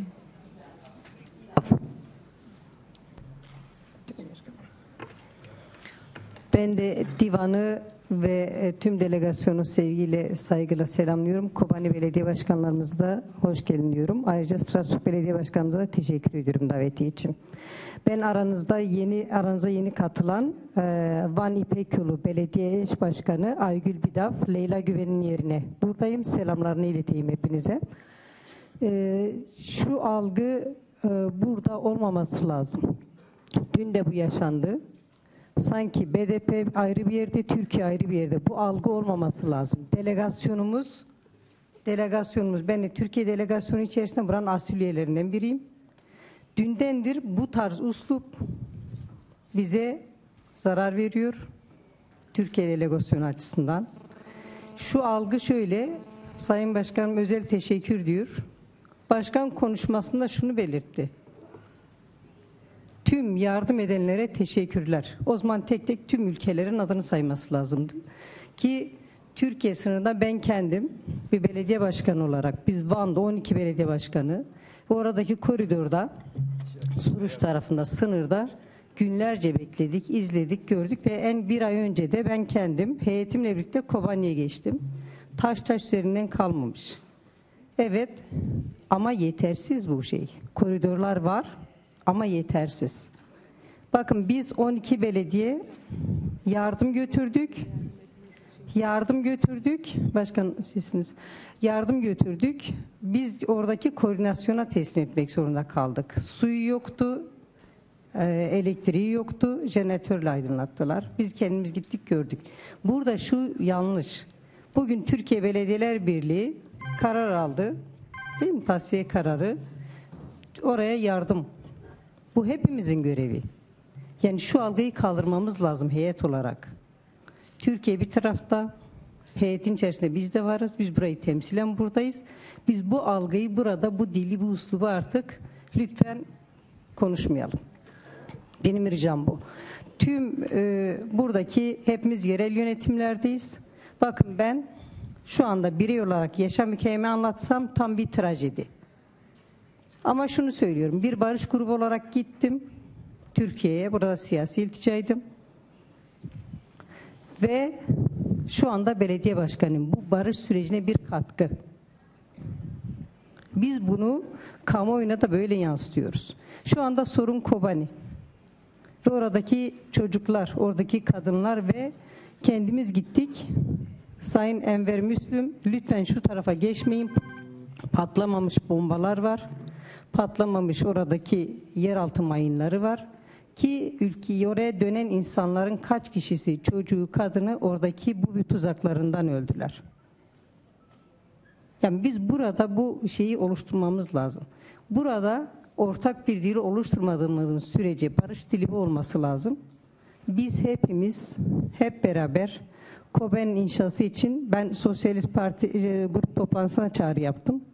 Sadece bir Türkiye ile yardım olacak, koyulacak iş değil bu. Tüm Avrupa'yı burada kongrenin bir tavsiye karar almasını öneriyorum. Kobani'ye hep beraber ve onun gibi ülkelere, onun gibi yıkık ve mağdur insanları hep beraber buradan biz yardımlarımızı sunalım. Çağrımız sadece bir buraya değil, tüm dünyaya bir çağrıdır. Ve hiçbir ülke dünyada artık savaşsız, sömürüsüz bir ülkede, dünyada hep beraber çocuklarımızın, kadınlarımızın, gençlerimizin geleceği yaratmak için el ele verip omuz omuza sadece konuşmayla değil, lütfen artık adım atalım. Hepinizi saygı ve sevgiyle selamlıyorum. Kusura bakmayın uzattım. Biraz yeni olmama başlayın. Bu hakkımı böyle kullanmak istedim.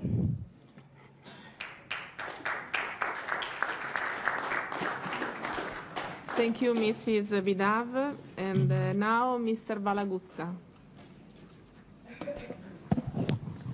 Sì, vengo da Milano. Onore a Kobané e impegniamoci tutti nella ricostruzione. Ma non possiamo parlare di terrorismo e di sconfiggere il terrorismo senza avere il coraggio di parlare dei flussi economici che lo alimentano. Questo è il vero problema. Allora dobbiamo avere anche il coraggio, se vogliamo risolvere in qualche modo il problema, di affrontarlo alla radice. Chiediamoci chi vende i pick-up nuovi, chi fornisce le armi. Ma non c'è solo la vendita, c'è anche qualcuno in Occidente che acquista. E allora, se non sappiamo chi acquista il petrolio dall'ISIS, non riusciremo a risolvere i problemi, né in Kobane né in qualsiasi altra parte del mondo. La malattia va curata alla radice, non dobbiamo soffermarci ai sintomi. Grazie.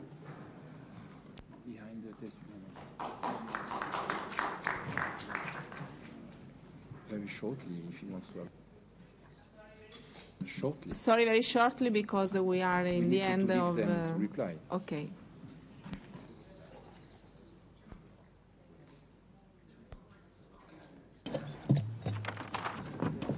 I'm Leonardo. Oh, no. Okay.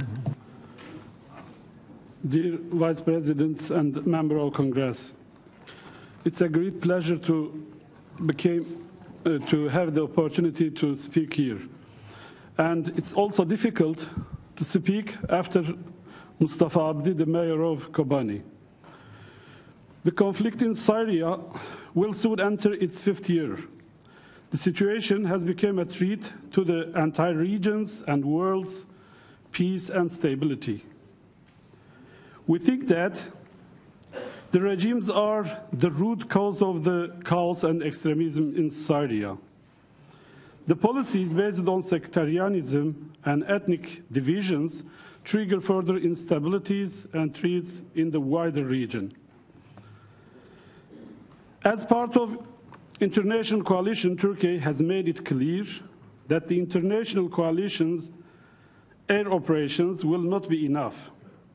Despite this, we have mobilized our resources for its success. We have been actively participating also in the planning meetings. We are taking necessary measures against the activities of the extremist groups by preventing the illegal transportation of logistics and manpower across Turkish-Syrian border. Turkey shares 1,295 kilometers border with Syria and Iraq. Daesh constitutes a direct threat to Turkey's national security. This was clearly demonstrated during the siege of Kobani. Only for question, not declaration. Sorry. We have no time now. Speaker, we don't only question, non-declaration. Let me make it short. As of 17th March 2015, relevant authorities, municipalities, and NGOs have sent 835 trucks containing food kits, shelter items, tents, ambulances, medicines, and medical equipments, hygiene kits, and clothing through the Murshidpınar border gate into Kobani. The total value of this official humanitarian assistance channeled to the region, Kobani region, has reached $11.5 million, and we are very proud of that. But it is not enough, and Please, we all must help further. Thank you. Okay, shortly now. Okay. Very shortly, the President wants to say one word. Now, no, not you. Behind you, Mr. Frekon. Now we give the floor to our President, Mr. Frekon. Shortly. Sorry. Oui, President, very shortly. Chers amis, chers collègues, j'ai tenu ce matin à venir partager les travaux des deux chambres, parce que, mais pas en étant à la tribune, en étant dans la salle, pour sentir l'ambiance, pour sentir ce que vous ressentez vous-même. Alors comment aujourd'hui ne pourrais-je pas être bien sûr très touché par la déclaration du maire de Kobané, j'étais là lorsqu'il l'a fait. Tout à l'heure, je suis aussi passé, en début de matinée, je suis aussi passé à la Chambre des régions. Je crois que nous avons besoin, et je réponds tout de suite à la question qui m'a été posée tout à l'heure, oui, nous rajouterons la situation de Kobané à l'ordre du jour du bureau de demain matin. Bien sûr que oui, parce que nous avons au cours de ces 2 jours, nous avons entendu beaucoup de choses qui nous ont frappés, qui nous ont tordu le ventre, si vous me permettez cette expression, sur la douleur, sur les sacrifices, sur les souffrances que prennent un certain nombre de peuples dans notre continent européen.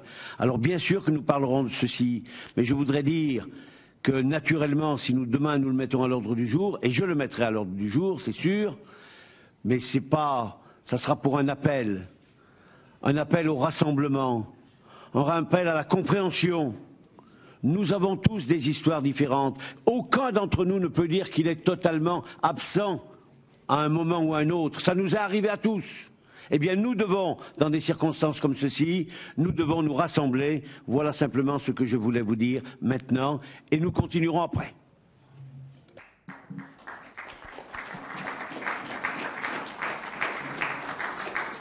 Thank you, President. And now we give the floor to the Mustafa Abdi for the reply. Thank you.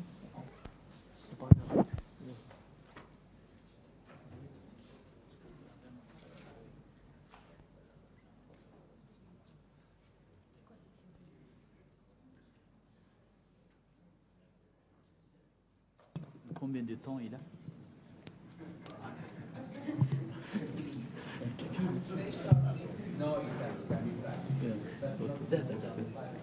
اوكي 5 دقائق 6 دقائق نظام.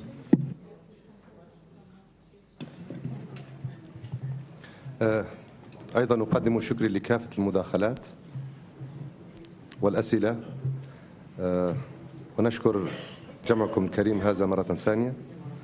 بالنسبة للأسئلة سجلت عدة أسئلة ولكن سأجاوب ضمن مجمل واحد لأجل الإيضاح. في منطقتنا سأجيب بداية على السؤال من المجلس التركي أعتقد بسبب السياسات أم لا. نحن نشكر جميع الدول التي شاركت بالمساعدة في كوباني، وعندما طلبنا بفتح ممرات إنسانية كان مقصدنا أن يكون هذه البوابة مفتوحة بشكل دائم، لا أن يكون حينما يريد إغلاقها أو بأوقات غير محددة. تركيا ساعدت، نشكرها بإيواء اللاجئين السوريين وخاصة الأكراد، ولكن المساعدات التي يقولونها وبصفتي رئيس بلدية كوباني، المساعدات التي دخلت إلى كوباني عبر ممرات مرشد بنار الوحيدة كانت من قبل بلدية سروج الموجودة في شمال كردستان. يحضرون السيارات ويأتون بها إلى البوابة وبأيام محددة وضمن ظروف محددة وحيثما هم يرون ذلك، وليس بالأوقات التي يكون مفتوحة بانتظام ودوام. والآن بعد تدمير كوباني، من سيأتي إلى كوباني إذا لم يكن هناك بوابة رسمية مفتوحة؟ من منكم سيقدم؟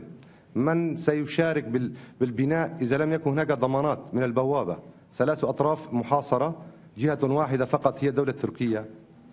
لذلك طلبنا بفتح ممر إنساني آمن لأجل أن يأتي إلينا كافة المؤسسات والتنظيمات والدول التي تريد أن تقدم الدعم والمساعدة لكوباني، وليس هناك أي خلافات سياسية مع دول الجوار في تركيا. لم نذكر ذلك في كلماتنا. بالنسبة لبقية الأسئلة ضمن مجمل الأحاديث، نحن في كوباني نريد أن نتعايش بسلمية.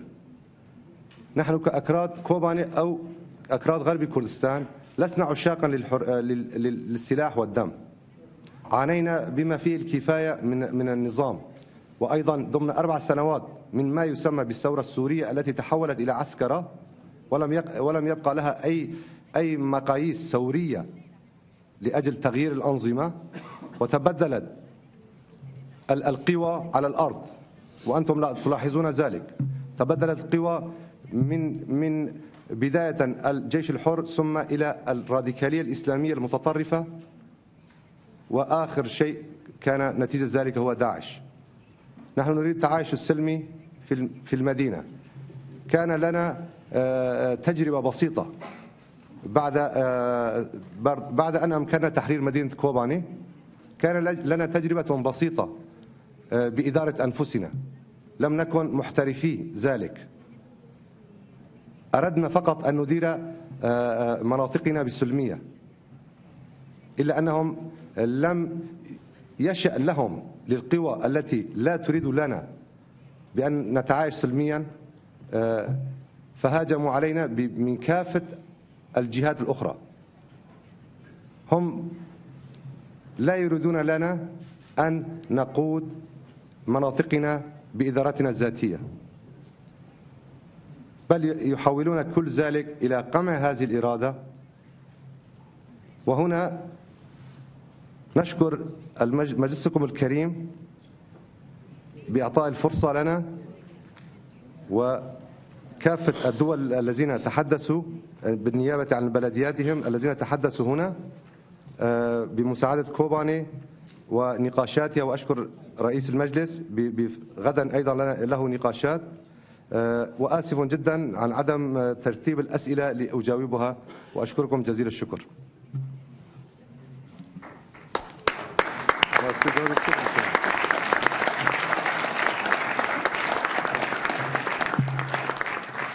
Thank you very much, Mr. Abdi. That brings our debate to a close. I declare the 28th session of the Chamber of Local Authorities closed. All members are now invited to attend the reception to inaugurate an exhibition on culture, culture and tourism of Ajar in Georgia. This reception will take place in the lobby of the hemicycle. May I also remind the members to take their voting devices with them.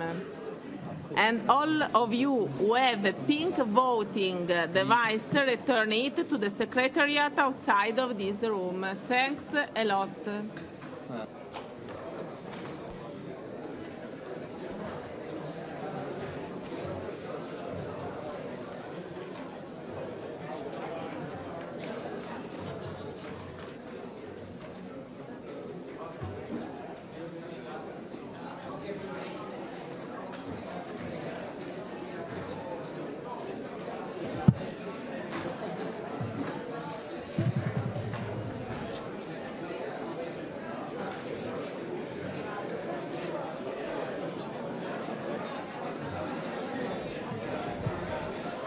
Suat.